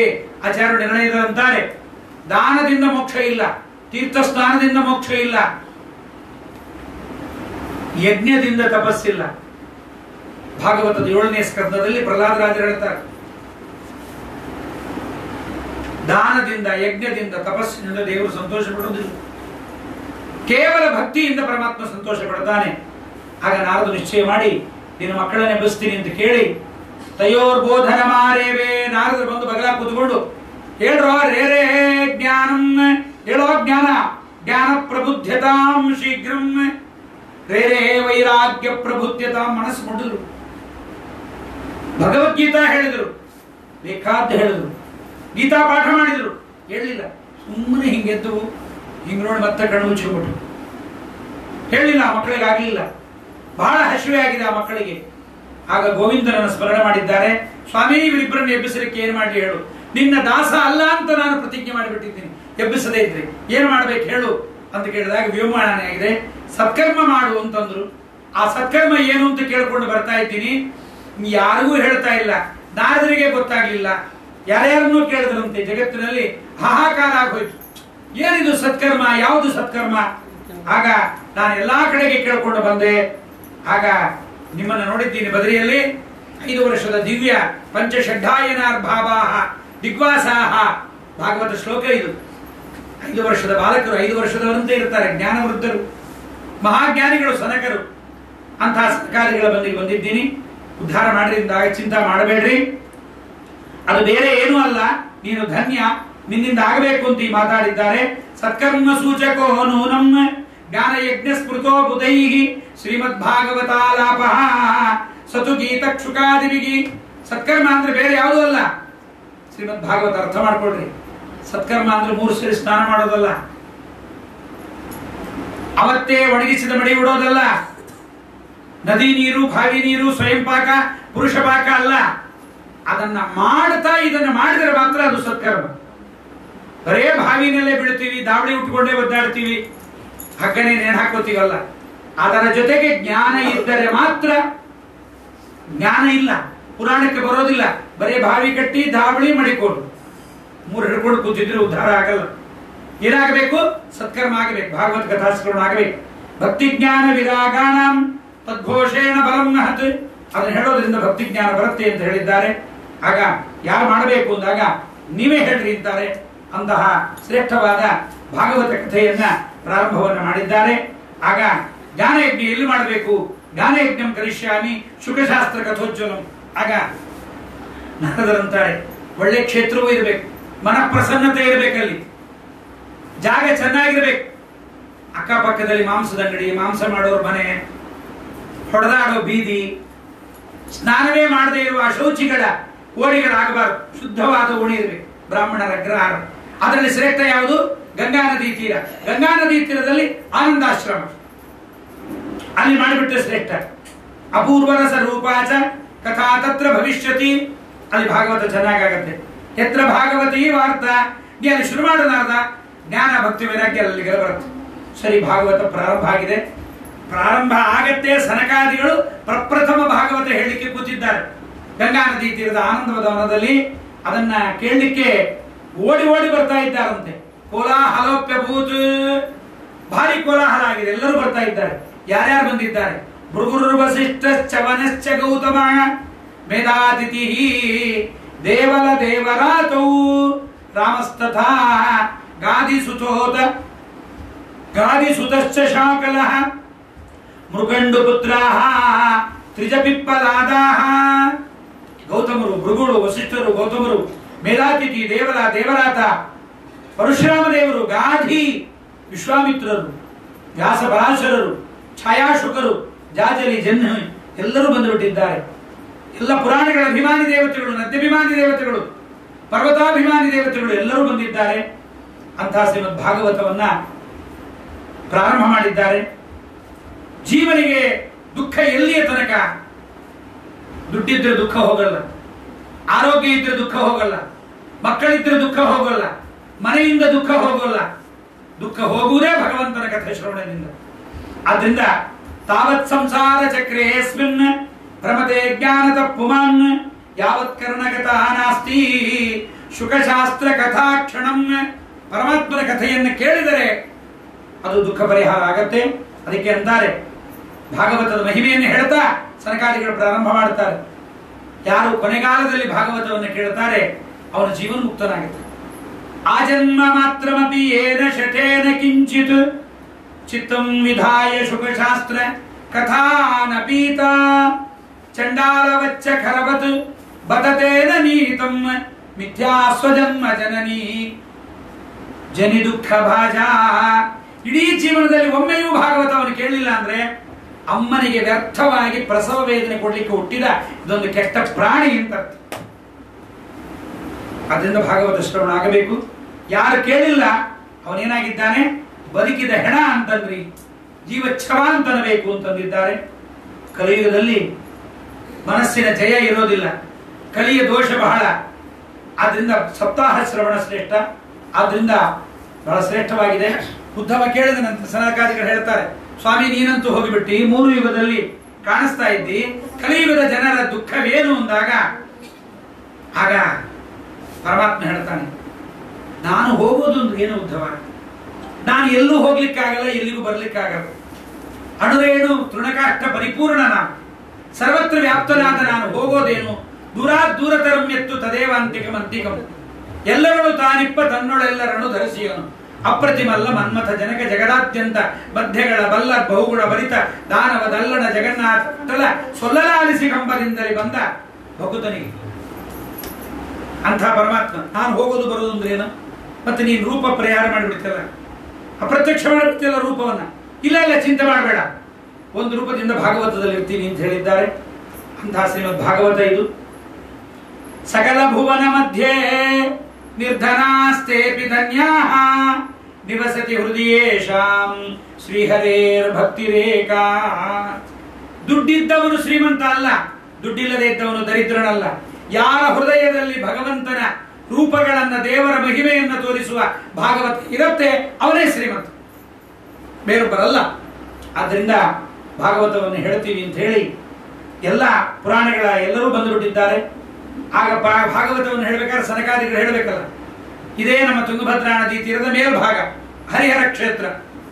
ಹೊಸಪೇಟೆಗೆ ಬರ್ಲಿಕ್ಕಿಂತ ಮುಂಚೆನೆ, ಡ್ಯಾಮಿಗೆ ಬರ್ಲಿಕ್ಕಿಂತ ಆ ಹರಿಹರ ಕ್ಷೇತ್ರದಲ್ಲಿ ಆತ್ಮದೇವ ಅಂತ ಬ್ರಾಹ್ಮಣ, ಮಕ್ಕಳಿರಲಿಲ್ಲ. ಋಷಿಗಳು ಬಂದವರನ್ನ ಕೇಳಿದ, ಮಕ್ಕಳಾಗುವಂತೆ ಅನುಗ್ರಹ ಮಾಡಿ.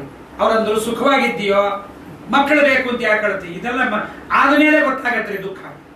ಮದುವೆ ಮಾಡ್ಕೊಳ್ಳೋ ಹೆಣ್ಣು ಸಿಕ್ಕಿಲ್ಲ ಅಂದ್ರೆ ಬ್ಯಾಡ ಬಿಡುವ ಮಾರಾಯ, ನಿಮಗೇನ್ರಿ ಹೆಂಡತಿ ಮಕ್ಕಳು ಎಲ್ಲ ಇದ್ದಾರೆ, ಸುಮ್ಮನೆ ಮಂದಿಗೆ ಹೇಳ್ತೀರಿ ಅಂತ.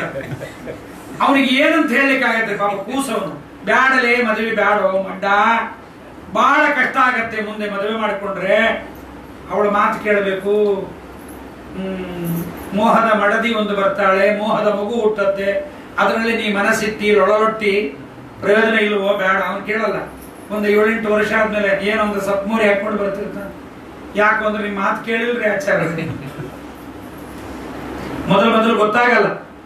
ಆದ್ರಿಂದ ಇಂತಹ ಸಂಸಾರದ ಭಯದ ನಾಶ ಶ್ರೀಮದ್ ಭಾಗವತದಿಂದ ನಮಗಾಗತ್ತೆ. ಹಾಗಾಗಿ ಈ ಭಾಗವತವನ್ನು ಕೇಳೋಣದ್ರಿಂದ ಆ ಮಕ್ಕಳಾಗುತ್ತಾರೆ. ಅವನಿಗೆ ಆತ್ಮಾರಾಮನಿಗೆ, ಆತ್ಮದೇವನಿಗೆ ಮಕ್ಕಳು ಬೇಡ ಅಂದ್ರು. ಸ್ವಾಮಿ ಮಕ್ಕಳಿಲ್ಲದೆ ಇದ್ರೆ ಉದ್ಧಾರ ಇಲ್ಲ, ಮಕ್ಕಳಿಲ್ಲದ ಹೆಂಡತಿ ಅವಳು ಕೊಳಗ ತಂಗಿನ ತುರಿ ಅಂತಾರೆ ಶ್ರೀಮದ್ ಆಚಾರ್ಯ. ಅಂದ್ರೆ ಯಾರು ಹೇಳಿದ್ರು ನಿಮ್ಗೆ ಇದನ್ನ? ಮಕ್ಕಳಿಲ್ಲದೆ ಇದ್ರೆ ಉದ್ಧಾರ ಇಲ್ಲ ಅಂತ ಹೇಳಿದ್ರು. ಮಕ್ಕಳಿಂದ ಉದ್ಧಾರ ಆಗೋದಾಗಿದ್ರೆ ಧೃತರಾಷ್ಟ್ರನಿಗೆ 100 ಜನ ಮಕ್ಕಳಿದ್ರು, ಪ್ರಯೋಜನ ಇಲ್ಲ. ಮತ್ತೆ ಹಾಗಾದ್ರೆ ಆಚಾರ್ಯ ಅಂತಾರೆ, ಸ್ವತಃ ಸದ್ಗತಿ ಯೋಗ್ಯಸ್ಯ ಪುತ್ರಾದೇರ್ ಹೇತುತಾ ಭವೇತ್ ಯೋಗ್ಯತಾ ಅನಾದಿ ಭಕ್ತಿ ಸ್ಯಾತ್ ಅಭಕ್ತಸ್ಯ ಕುತೋ ಗತಿ ಅಂತ ಶ್ರೀಮದ್ ಆಚಾರ್ಯರು 3ನೇ ಸ್ಕಂದ ಭಾಗವತದಲ್ಲಿ ಅಂತಾರೆ. ಅನಪತ್ಯೋಪಿ ಸದ್ಧರ್ಮ ಲೋಕಜಿನ್ನಾತ್ರ ಸಂಶಯ. ಬರೇ ಮಕ್ಕಳಿದ್ರೆ ಅವರಿಂದ ಉದ್ಧಾರ ಅಂತಿಲ್ಲ. ಮಕ್ಕಳಿಲ್ಲದೆ ಇದ್ದವರು ತಾವು ಧಾರ್ಮಿಕರಾಗಿದ್ದರೆ, ಧರ್ಮದ ಕೆಲಸ ಮಾಡಿಕೊಂಡು ಯೋಗ್ಯರಾಗಿದ್ದರೆ ಉದ್ಧಾರ ಆಗಿದ್ದಾರೆ. ಸ್ವತಃ ಸದ್ಗತಿ ಯೋಗ್ಯಸ್ಯ, ಮೋಕ್ಷಕ್ಕೆ ಹೋಗುವ ಯೋಗ್ಯತೆ ಇದ್ದವರಿಗೆ ಮಕ್ಕಳು ಶ್ರಾದ್ದಾದಿಗಳ ದಾನಾದಿಗಳನ್ನ ಮಾಡಿದರೆ ಬರುತ್ತೆ. ದುರ್ಯೋಧನನ ಮಕ್ಕಳು ಶ್ರಾದ್ದ ಮಾಡಿದರೆ ಮೋಕ್ಷಕ್ಕೆ ಹೋಗಲ್ಲ. ಯಾಕೆ? ಅವನ ಹತ್ರ ಅಕೌಂಟೇ ಇಲ್ಲ. ನೀವು ಗೂಗಲ್ ಪೇ ಮಾಡ್ತೀನಿ ಆಚಾರ್ಯ, ಫೋನ್ ಪೇ ಮಾಡ್ತೀನಿ ಆಚಾರ್ಯ, ಪೇಟಿಎಂ ಮಾಡ್ತೀನಿ ಆಚಾರ್ಯ, IFSC ಕೊಡ್ಬಿಟ್ಟು ಎಲ್ಲ ಗೊತ್ತಿರಲಿಲ್ರಿ. ಕರೋನಾ ಬಂದ್ಮೇಲೆ ಗೊತ್ತಾಗ್ಬಿಡ್ತು. ಅಕೌಂಟ್ ಇದ್ದವ್ರಿಗೆ ಅಲ್ಲೇನು ಗೂಗಲ್ ಪೇ ಫೋನ್ ಪೇ ಇಲ್ಲ. ಅಕೌಂಟ್ ಇಲ್ಲದೆ ಇದ್ದವ್ರಿಗೆ ಏನ್ ಬಂತು? ಅದಕ್ಕೆ ಮೋಕ್ಷಕ್ಕೆ ಹೋಗಲಿಕ್ಕೆ ಬೇಕಾದ ಜ್ಞಾನ ಭಕ್ತಿ ವೈರಾಗ್ಯಾದಿ ಸತ್ಕರ್ಮಗಳು ಯಾರಿಗಿರುತ್ತೆ ಅವರಿಗೆ ಮಾತ್ರ ಮಕ್ಕಳು. ನಿನಗೆ ಬೇಕಾದ್ದಿದೆ, ದುಃಖ ಪಡಬೇಡ. ಇಲ್ಲ ಬೇಕು ಅಂದ, ಹಣ್ಣು ಕೊಟ್ಟರು, ಹೆಂಡತಿ ಮಹಾ ಅಯೋಗ್ಯಳು, ತಾನ್ ತಿಂದ್ರೆ ಹೊಟ್ಟೆ ದಪ್ಪ ಆಗತ್ತೆ, ಪ್ರಸವ ದುಃಖ ಆಗತ್ತೆ, ಯೌವನ ಎಲ್ಲ ಹೋಗಿಬಿಡತ್ತೆ. ಪ್ರಸವಾಂತಾನಿಚ ಯೌವನಂ, ಮೈಯೆಲ್ಲ ಸಡಿಲಾಗಿಬಿಡತ್ತೆ.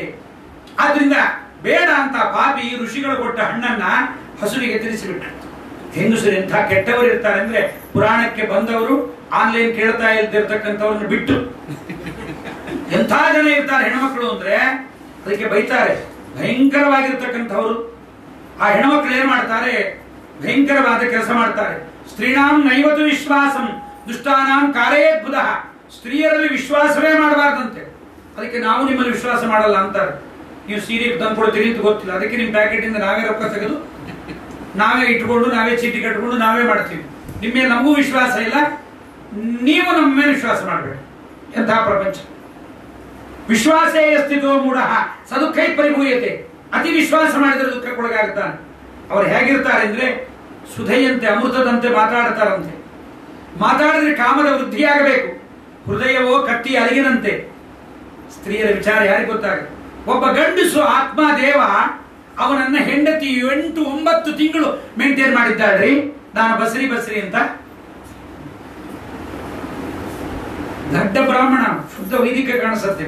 ಬಸರಿ ಆದ್ರೆ ಏನು ವಿಕಾರ ಆಗತ್ತೆ ಗೊತ್ತಾಗ್ಲೇ ಇಲ್ಲ ಅವನಿಗೆ. ದೇಹದ ವಿಕಾರಗಳೇ ಗೊತ್ತಾಗ್ಲಿಲ್ಲ. ಹೋ ಅಂತ ಕಿರಿಚಿಬಿಟ್ಲು, ಮಗು ಹುಟ್ಟಿಬಿಡ್ತು ಅಂದ್ಬಿಟ್ಲು. ಮಗು ಹುಟ್ಟೇ ಇಲ್ಲ, ಗರ್ಭಿಣಿಯಾಗಿಲ್ಲ. ಕೊಟ್ಟಿಗೆಯಲ್ಲಿದ್ದ ಆಕಳಿಗೆ ಪ್ರಸವ ಆಯಿತು. ಅದು ತಿಂದದ್ದರಿಂದ ಮನುಷ್ಯ ಮಗು ಹಸುವಿನಿಂದ ಹುಟ್ಟಿತು. ಹಸುವಿನಿಂದ ಹುಟ್ಟಿದ್ದರಿಂದ ಅದು ಕಿವಿ ಮಾತ್ರ ಹಸುವಿನಂತೆ ಇತ್ತು. ಗೋಕರ್ಣ ಆದವ. ಮತ್ತೆ ಗಂಡನಿಗೆ ತನ್ನ ಅಕ್ಕನ ಮಗುವನ್ನೇ ತಂದು ಮನೇಲಿ ಇಟ್ಕೊಂಡ್ರು. ಗೊತ್ತಾಗಲ್ರಿ ಹೆಂಡತಿಗೆ ಮನೆಯಾಗ ಏನ್ ಮಾಡ್ತಾರೆ ಅಂತ. 2ನೇ ಸರಿ ಕಾಫಿ ಪುಡಿಗೆ ನೀರು ಹಾಕಿ ಅದನ್ನು ಕೊಡ್ತಾರೆ. ಇವ ದಡ್ಡ ಕುಡಿತಾ ಕೂತಿರ್ತಾನೆ. ಅವಳ ಹೆಂಡತಿ ಎದುರು ಕೂತ್ಕೊಂಡು ಆನಂದವಾಗಿ ಯಜಮಾನ ನರಕ ನೋಡ್ತಾ ಇರ್ತಾಳೆ, ನಗನಗತಾ ಇರ್ತಾಳೆ. ಇವನಿಗೂ ಆನಂದ, ನಾನು ಮನ್ಮಥ ಇರ್ಬೇಕು, ಅದಕ್ಕೆ ನನ್ನ ಹೆಂಡತಿ ನೋಡ್ತಾ ಇದ್ದಾಳೆ ಅಂತ. ಅವಳು ಅಂತ ಇರ್ದಾಗ, ದಡ್ಡೆ ಕಲಗಚ್ಚು ಕುಡಿತಾ ಇದ್ದಿ ನೀನು, ನಾನು ಕುಡಿದು 3ನೇ ಸರಿ ನೀರು ಹಾಕಿದ್ದದು ಫಿಲ್ಟರ್ಗೆ, ಅದನ್ನ ನೀ ಕುಡಿತಾ ಇದ್ದಿ ಅಂತ. ಇವನು ಗೊತ್ತಾಗ್ಲೇ ಇಲ್ಲ. ಬ್ಯಾರೆ ಮಗು ಮನೆಯಿಂದ ತಗೊಂಡ್ಬಂದ್ರು. ಬ್ಯಾರೆ ಮನೆಯಿಂದ ಮಗು ತಂದಿಟ್ಕೊಂಡು ಅಕ್ಕನ ಮಗು, ನನಗೆ ಹಾಲು ಬಂದಿಲ್ಲ ಅಂದ್ಲು. ಅವರ ಮನೆಗೆ ಬಿಟ್ಲು. ಪಾಪಿ ಮಗ ಹುಟ್ಟಿದ್ದಾನೆ, ದುಂದುಕಾರಿ ಅಂತ. ಅವರನ್ನ ಬೆಳೆಸಿದ್ದಾರೆ, ದುಂದುಕಾರಿಯನ್ನು ಬೆಳೆಸಿದ್ದಾರೆ. ಅಂತಹ ದುಂದುಕಾರಿ ಬೆಳೆದು ಬಿಟ್ಟಿದ್ದಾನೆ. ಬಹಳ ಕೆಟ್ಟ ಕೆಲಸ ಮಾಡಿದ್ದಾನೆ, ಸತ್ತಿದ್ದಾನೆ, ಪಿಶಾಚಿಯಾಗಿದ್ದಾನೆ. ಗೋಕರ್ಣನ ಮುಂದೆ ಬಂದಿದ್ದಾನೆ, ಮಹಾಜ್ಞಾನಿ, ಆಕಳ ಮಗನಾದವನು. ಅಂತಹ ಗೋಕರ್ಣ ಅವನನ್ನು ಉದ್ಧಾರ ಮಾಡಲಿಕ್ಕೆ ತುಂಗಭದ್ರಾ ನದಿ ತೀರದಲ್ಲಿ ಭಾಗವತವನ್ನು ಹೇಳ್ತಾನೆ. ಭಾಗವತವನ್ನು ಹೇಳಿ ಆತ ಉದ್ಧಾರವನ್ನು ಮಾಡಿದ್ದಾನೆ. ಉದ್ಧಾರವನ್ನು ಮಾಡಿದ ಮೇಲೆ ಆ ಭಾಗವತ ಕಥೆಯನ್ನು ಕೇಳಿ ಅವನು ದುಂದುಕಾರಿಯು ಕೂಡ ಒಮ್ಮೆ ಮೇಕೆಯಾಗಿ, ಒಮ್ಮೆ ಕುರಿಯಾಗಿ, ಒಮ್ಮೆ ಕತ್ತೆಯಾಗಿ, ಪಂಚಭೂತಗಳ ತರ ನಾನಾ ರೀತಿಯಾಗಿ ಕಂಡಾಗ ಗೋಕರ್ಣ ಕೇಳ್ತಾನೆ, ಯಾರು ನೀನು, ಯಾಕೆ ಬಂದಿದ್ದಿ ಅಂತ. ನಾನು ನಿಮ್ಮ ಅಣ್ಣ ಪಾಪಿ, ಮಾಡಬಾರದು ಅನ್ಯಾಯ ಮಾಡಿದೆ, ವೇಶ್ಯಾಸ್ತ್ರೀಯರ ಸಹವಾಸ ಮಾಡಿದೆ, ಅಪ್ಪ ಅಮ್ಮನ ಸಂಪತ್ತನ್ನು ಹೊಡೆದು ಬಿಟ್ಟೆ, ಮಹಾನೀಚ, ನನ್ನ ಉದ್ಧಾರ ಮಾಡು. ಅಲ್ಲೋ ನೀನು ಉದ್ಧಾರ ಮಾಡಿ ಗಯಾಶ್ರಾದ್ದ ಮಾಡಿದೆ ಅಂತಾನೆ. ಆ ದುಂದುಕಾರಿ ಅಂತಾನೆ, ಗಯಾಶ್ರಾದ್ದ ಶತೇನ, 1000 ಗಯಾಶ್ರಾದ್ದ ಮಾಡಿದರೂ ನಾನು ಉದ್ಧಾರ ಆಗಲ್ಲ ಅಂತ. ನಿಜ ಅಲ್ವಾ? ಯಾರು ಅಯೋಗ್ಯರೋ, ಯಾರು ಹರಿಭಕ್ತರಲ್ಲವೋ, ಯಾರು ಸತ್ಕರ್ಮ ಮಾಡಿರಲ್ಲವೋ ಅವರಿಗೆ ಗಂಗಯ ಶ್ರಾದ್ದ ಎಷ್ಟು ಮಾಡಿಸಿದ್ರೆ ಪ್ರಯೋಜನ ಇಲ್ಲ. ಕೊನೆಗೆ ಆಗ ಏನ್ ಮಾಡ್ತಾನೆ, ಭಾಗವತವನ್ನು ಹೇಳಿದ್ದಾನೆ. ಆಗ ಭಾಗವತವನ್ನು ಹೇಳಿದಾಗ ಶ್ರೀಮದ್ ಭಾಗವತಂ ಪುರಾಣ ತಿಲಕಂ ಯದ್ವೈಷ್ಣವಾನಾಂ ಧನಂ. ಇದು ವೈಷ್ಣವರಿಗೆ ಧನವಂತೆ. ಪುರಾಣ ತಿಲಕಂ, ಪುರಾಣ ರಾಜ ಇದು. ಇದರಲ್ಲಿ ಪರಮಾತ್ಮನ ಶ್ರೇಷ್ಠವಾದ ತತ್ವವನ್ನು ಹೇಳಿದ್ದಾರೆ. ಆಗ ಆ ತತ್ವಜ್ಞಾನವನ್ನು ಹೇಳಿದಾಗ ಪರಮ ಶ್ರೇಷ್ಠವಾಗಿರ್ತಕ್ಕಂಥದ್ದನ್ನ ಕೇಳಿ ಪ್ರಹ್ಲಾದ ಸ್ಥಾಲಧಾರಿ ಸನಕಾದಿಗಳು ನಾರದರಿಗೆ ಭಾಗವತವನ್ನು ಹೇಳಿದ್ದಾರೆ. ಭಕ್ತಿ, ಜ್ಞಾನ, ವೈರಾಗ್ಯ ಎಲ್ಲದಕ್ಕೂ ಅತ್ಯಂತ ಸ್ಫೂರ್ತಿ ಬಂದಿದೆ. ಪ್ರಹ್ಲಾದ ಸ್ಥಾಲಧಾರಿ ತರಲಗತಿದಯ ಚೋದ್ಧವ ಕಾಂಸ್ಯಧಾರಿ ವೀಣಾಧಾರಿ ಸುರರ್ಷಿ ಸ್ವರಕುಶಲತೆಯ ರಾಗಕರ್ತ ಅರ್ಜುನೋ ಭವತು ಇಂದ್ರೋ ವಾದಿ ಮೃದಂಗಂ ಜಯ ಜಯ ಸುಕರಾಃ ಕೀರ್ತನೆ ತೇ ಕುಮಾರಾಃ ಯತ್ರಾಸ್ತೆ ಭಾವಭಕ್ತ ಸರಸವಚನಯ ವ್ಯಾಸಪುತ್ರೋ ಬಭೂವ. ಭಾಗವತ ಮುಗಿಸಿದ ಮೇಲೆ ಪ್ರಹ್ಲಾದ ತಾಳ ಹಾಕ್ತಾ ಇದ್ದಾನಂತೆ. ಉದ್ಧವ ಕಂಚಿನ ತಾಳ ಹಾಕ್ತಾ ಇದ್ದಾನೆ. ವೀಣಾಧಾರಿ ಸುರರ್ಷಿ. ವೀಣೆಯನ್ನು ನುಡಿಸ್ತಾ ಇದ್ದಾರೆ ನಮ್ಮ ನಾರದರು. ರಾಗಗಳನ್ನು ಅರ್ಜುನ ಹಾಡ್ತಾ ಇದ್ದಾನೆ, ಇಂದ್ರ ಮೃದಂಗವನ್ನು ಬಾರಿಸ್ತಾ ಇದ್ದಾನೆ. ಸಕಲ ದೇವತೆಗಳು ಭಾಗವತವನ್ನ ಕೇಳಿ ಆನಂದ ಪಟ್ಟಿದ್ದಾರೆ. ಇಂತಹ ಭಾಗವತ ಯಾರ್ಯಾರು ಕೇಳಬೇಕು ಅಂದ್ರೆ ದಾರಿದ್ರ್ಯ ದುಃಖ ಜ್ವರದಾಹಿತಾನಾಂ ಮಾಯಾ ಪಿಶಾಚಿ ಪರಿವರ್ತಿತಾನಾಂ ಸಂಸಾರ ಸಿಂಧು ಪರಿಪಾತಿತಾನಾಂ ಕ್ಷೇಮಾಯ ವೈ ಭಾಗವತಂ ಪ್ರಜರ್ಗತಿ. ಹೇ ಹೇ ಯಜ್ಞ, ಹೇ ಹೇ ದಾನ, ಹೇ ಹೇ ತಪಸ್ಸು, ಹೇ ಹೇ ತೀರ್ಥಯಾತ್ರ, ನಿಮಗೆಲ್ಲ ನಾನು ಶ್ರೇಷ್ಠ. ರೇ ರೇ ಗರ್ಜತಿ ಗರ್ಜತಿ, ಕೂಗತ್ತಂತೆ ಭಾಗವತ. ಭಕ್ತಿ ಕೂಗ್ತಾ ಇದಂತೆ, ನಾನು ಶ್ರೇಷ್ಠ, ನಾನು ಶ್ರೇಷ್ಠ, ನಾನು ಶ್ರೇಷ್ಠ ಅಂತ. ಅಂಥ ಶ್ರೀಮದ್ ಭಾಗವತ ಭಕ್ತಿ ಉದ್ಧಾರ ಆಗಿದ್ದೆ. ಯಾರಿಗೆ ದಾರಿದ್ರ್ಯ ಇದೆ, ಮೋಕ್ಷ ದಾರಿದ್ರ್ಯವೇ ಪರಿಹಾರ ಆಗಬೇಕಾದ್ರೆ ಸಂಸಾರ ದಾರಿದ್ರ್ಯ ಪರಿಹಾರ ಆಗೋದಿಲ್ಲ. ಏನು ಆಶ್ಚರ್ಯ! ಬರೀ ಭ್ರಮೆ, ಕಾರಕ ಭ್ರಮೆ, ಕ್ರಿಯಾ ಭ್ರಮೆ, ಈ ಭ್ರಮೆಗಳ ಮಧ್ಯದಲ್ಲಿ ಮಾಯಾ ಪಿಶಾಚಿ ಪರಿಮರ್ದಿತಾನಾಂ, ಭ್ರಮೆಯಲ್ಲಿ ಮುಳುಗಿದವರ ಪರಿಹಾರಕ್ಕೋಸ್ಕರವಾಗಿ, ಸಂಸಾರದಲ್ಲಿ ಬಿದ್ದು ಮುಳುಗುವವರ ಉದ್ಧಾರಕ್ಕೋಸ್ಕರವಾಗಿ ಬಂದದ್ದೇ ಶ್ರೀಮದ್ ಭಾಗವತ. ಆದ್ರಿಂದ ಇಂಥ ಭಾಗವತ 3 ಸರಿ ಆಯ್ತಂತ. ಟೈಮ್ ಮುಗಿದೋಯ್ತು. ಯಾರ ಪ್ರವಚನಕಾರರು ಟೈಮ್ ನುಂಗಿನಿ, ದಯವಿಟ್ಟು ನೀವು ಇನ್ನೊಬ್ಬರು ಟೈಮ್ ನೀವು ನುಂಗ್ರಿ. ಕೃಷ್ಣ ಪರಂದಿ ಹೀಗೆ ಪರಂಪರೆ ಬೆಳೆಯಿತ್ರಿ, ಇದು ಹೀಗೆ ಭಾಗವತದಲ್ಲಿ ಹಾಗೆ. ಯಾಕೆಂದ್ರೆ ಮೊದಲು ಉಪನ್ಯಾಸ ಕೊಟ್ಟು ನುಂಗಿ ಬಿಡ್ತಾರೆ. ಆ ಕೃಷ್ಣ ನಿರ್ಗಮಾತ್, ಕೃಷ್ಣ ಪರಂಧಾಮಕ್ಕೆ ಹೋದ ಮೇಲೆ 30 ವರ್ಷದ ನಂತರ ಇದನ್ನ ನವಮೀತೋ ನಭಸ್ಯೇಚ ಕಥಾರಂಭಂ ಶುಕೋ ಕರೋತು. ಇದು ಭಾಗವತ ಯಾವಾಗ ಆಯ್ತು ಅಂತ ಇತಿಹಾಸವನ್ನ ಇಲ್ಲಿ ಬರೀತಾರೆ. ಕೃಷ್ಣ ಪರಂಧಾಮಕ್ಕೆ ಹೋದ 30ನೇ ವರ್ಷಕ್ಕೆ ಪರೀಕ್ಷಿತ ಭಾಗವತವನ್ನ ಭಾದ್ರಪದ ಮಾಸದ ಶುಕ್ಲ ಪಕ್ಷದ ನವಮಿಯಿಂದ ಆತ ಕೇಳಿದ್ದಾನೆ. ಪರೀಕ್ಷಿತ ಕೇಳಿದ ಮೇಲೆ 200 ವರ್ಷ ತನಕ ಭಾಗವತ ಆಗಿರ್ಲಿಲ್ಲವಂತೆ. ಅವರು ಕೇಳ್ಕೊತಾ ಇತ್ತು, ಇಲ್ಲ ಅಂತ ಅನ್ಬೇಡ್ರಿ, ನಡೀತಾ ಇದೆ. ಈಗಲೇ ಆನ್ಲೈನ್ ಅಲ್ಲಿ ಎಷ್ಟು ಕಡೆ ಪುರಾಣ ಕೇಳಬೇಕು ಅಂತ ಗೊತ್ತಾಗಲ್ಲ. ಎಷ್ಟು ಪುರಾಣ ಪ್ರಾರಂಭ ಆಗಿರುತ್ತೆ ಗೊತ್ತಾ? ಅಯ್ಯೋ ಕರೋನಾ ಅಂತಂತೆ ನೋಡಿದ್ರೆ, ಯಾ ದೇವರೇ ನೀನ್ ಗುಡಿಯೆಲ್ಲ ಬಾಗಿಲಾಕ್ಸ್ಬಿಟ್ಟೆ, ಎಲ್ಲಾ ಊರು ಖಾಲಿ ಮಾಡಿಸ್ಬಿಟ್ಟೆ, ಎಲ್ಲಾ ತೀರ್ಥಗಳೆಲ್ಲ ಖಾಲಿ ಮಾಡಿಸ್ಬಿಟ್ಟೆ ಅಂತ ಕರೋನಾ ಅಂತಂತೆ. ಕೃಷ್ಣ ಅಂತೆ, ದಡ್ಡ, ನೀನು ಬರ್ಲಿಕ್ಕಿಂತ ಮುಂಚೆ ಬರೀ ತೀರ್ಥದಾಗೆ, ಬರೀ ಕ್ಷೇತ್ರದಾಗೆ, ಮಾಧ್ವ ಸಂಘಗಳಾಗೆ, ಮಠಗಳಾಗಿ ಮಾತ್ರ ಉಪನ್ಯಾಸ ನಡೀತಿತ್ತು. ನೀ ಬಂದದ್ದು ಎಷ್ಟಾಯ್ತು ಅಂದ್ರೆ ನಮ್ಮ ಮನೆಗಳೇ ಮಠ ಆಗೋಯ್ತು, ಮನೆಗಳೇ ಮಾಧ್ವ ಮಂದಿರ ಆಗೋಯ್ತು, ಮನೆಗಳೇ ತೀರ್ಥಯಾತ್ರೆ ಆಗೋಯ್ತು ಅಂತ. ಅಂತಹದ್ದು ನಮ್ಮ ಈ ಒಂದು ಕರೋನಾ ಭಯ ಮನುಷ್ಯರಿಗೆ ದೈವರ ಕಡೆಗೆ ಹೋಗಲಿಕ್ಕೆ ದೊಡ್ಡ ಕೆಲಸವಾಗಿದೆ. ಅದಾದ್ಮೇಲೆ ಪರೀಕ್ಷಿತ್ ಶ್ರವಣ ಅಂತೇಚ ಕಲೋ ವರ್ಷ ಶತದ್ವಯೇ ಶುದ್ಧೌ ಶುಚೇ ನವಮ್ಯಾಂಚ ಧೇನುಜೋಕದಯತ್ ಕಥಾಂ. ಕಾರ್ತೀಕ ಮಾಸದ ಶುಕ್ಲ ಪಕ್ಷದಲ್ಲಿ ನಮ್ಮ ಗೋಕರ್ಣ ಭಾಗವತವನ್ನು ಹೇಳಿದ್ದಾನೆ.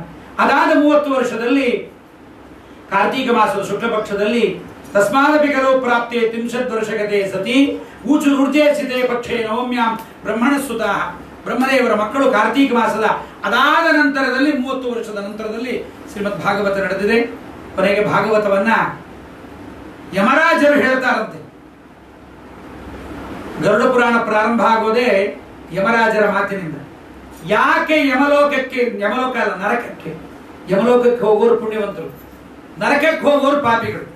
ಅವರು ಕೇಳ್ತಾರಂತೆ, ಯಾಕೆ ಹರಿನಾಮ ಇಲ್ವಾ ನಿಮ್ಮೂರಲ್ಲಿ? ಹರಿ ಪರಮಾತ್ಮ ಇಲ್ವಾ? ನಿಮ್ಮ ನಾಲಿಗೆಗೆ ಏನಾರು ಆಗಿತ್ತ? ಯಾಕೆ ಬಂದ್ರಿ ಇಲ್ಲಿಗೆ? ದೊಡ್ಡವರಿಗೆ ನಮಸ್ಕಾರ ಮಾಡಲಿಲ್ವಾ? ನರಕಕ್ಕೆ ಬರೋದು ಇಬ್ಬರಂತೆ. ದೊಡ್ಡವರನ್ನ, ಜ್ಞಾನಿಗಳನ್ನ ನೋಡಿಯೂ ನಮಸ್ಕಾರ ಮಾಡದೇ ಇದ್ದರೆ ದುರಹಂಕಾರ. ಅವು ಅಂಗಾರಾಕ್ಷತಿ ನೋಡಿ ಪೇಟೆಂಟ್ ರೀ, ಇವ್ರು ನಮ್ಮ ಮಠದವ್ರು ಹೌದಾ ಅಲ್ಲ, ಇವ್ರು ಯಾವ ಮಠದವರು, ಇವ್ರು ನಮ್ಮ ಮಠದವ್ರು ಅಲ್ಲದೆ ಇದ್ರೆ ಅವ್ರು ಮಾದಿಗಳು. ಯಥಾ ಪ್ರಸಂಗ ದರ ಸುದರ್ಶನ ಊರ್ಧ್ವ ಪುಂಡ್ರವ. ಶ್ರೀಮದ್ ಆಚಾರ್ಯರು ಕೃಷ್ಣಾಮೃತ ಮಹಾಣವದಲ್ಲಂತಾರೆ, ಗೋಪೀಚಂದನ ಲಿಪ್ತಾಂಗ ಎಂ ಪಶ್ಯತಿ ಚಕ್ಷುಷಾ.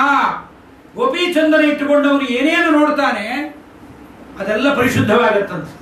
ಒಬ್ಬ ಜ್ಞಾನಿ, ಒಬ್ಬ ವೈಷ್ಣವ, ಶಿಖಾ ಬಿಟ್ಟವನು, ಸದಾಚಾರ ಸಂಪನ್ನ, ಅವನು ನೋಡಿ ಗೋವಿಂದ ನಮಸ್ಕಾರ ಅಂತ ಅನ್ನಬಾರ್ದ? ಇದು ಕಲಿಯುಗದ ದುರಂತ.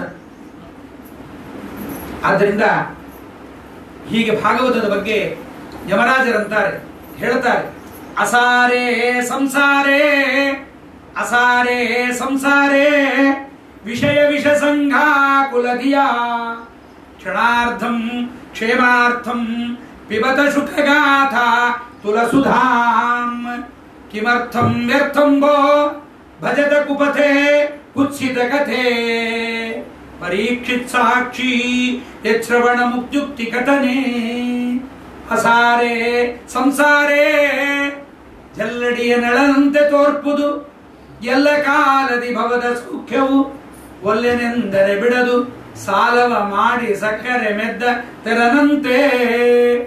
ಸಂಸಾರದ ಅಸಾರತೆಯ ಬಗ್ಗೆ ಆಚಾರ್ಯನ ಹೇಳಬೇಕಾಗಿಲ್ರಿ, ನಿಮ್ಮನ್ನೇ ಕುಡಿಸಿದ್ರೆ 3 ದಿವಸ ಹೇಳ್ತೇವೆ. ಒಬ್ಬೊಬ್ಬರ ಮನೆಯಲ್ಲೂ ಸಂಸಾರದ ಭಯ ಗೊತ್ತೇ ಇದೆ. ಅಸಾರೇ ಸಂಸಾರೇ ವಿಷಯಗಳ ಅತಿಸೇವನೆಯಿಂದ ಅದರಲ್ಲಿ ವಿಷಯ ಸೊರಗಿ ಹೋಗುತ್ತೆ, ಕರಗಿ ಹೋಗುತ್ತೆ, ಅದು ಕಡಿಮೆ ಆಗುತ್ತಾ ಬರುತ್ತೆ. ವಿಷಯ ಜಾಸ್ತಿ ಸೇವನೆ ಮಾಡೋದ್ರಿಂದ ಯಾ ಹೋಯ್ತು, ವಿಷಯದಲ್ಲಿ ಯಾ ಹೋದ್ರೆ ಉಳಿದದ್ದೆಷ್ಟು ವಿಷ. ವಿಷಯಗಳೆಲ್ಲ ವಿಷವಾಗಿದೆ. ವಿಷ ಸಂಘ ಕುಲಧಿಯ. ನೀವು ವಿಷಯ ಸೇವನೆ ಮಾಡ್ತಿಲ್ಲೋ, ವಿಷ ಸೇವನೆ ಮಾಡ್ತಾ ಇದ್ದೀರಿ. ಮತ್ತೇನ್ ಮಾಡ್ಬೇಕು ಆಚಾರ್ಯ? ಒಂದು ಕ್ಷಣ, ಒಂದು ದಿವಸನಾದರೂ 7x24 ಅಲ್ಲ, ಆದ್ರೆ ಇವತ್ತು ಮಾತ್ರ 24. ಇವತ್ತು 24 ಕೇಳಿಬಿಟ್ರೆ ಭಾಗವತವನ್ನ ಒಂದ್ ಸ್ವಲ್ಪ ಹೊತ್ತು ಕೂಡ್ಲಿಕ್ಕಾಗದೆ ನಿಂತ್ಕೊಂಡು ಕೇಳ್ರಿ.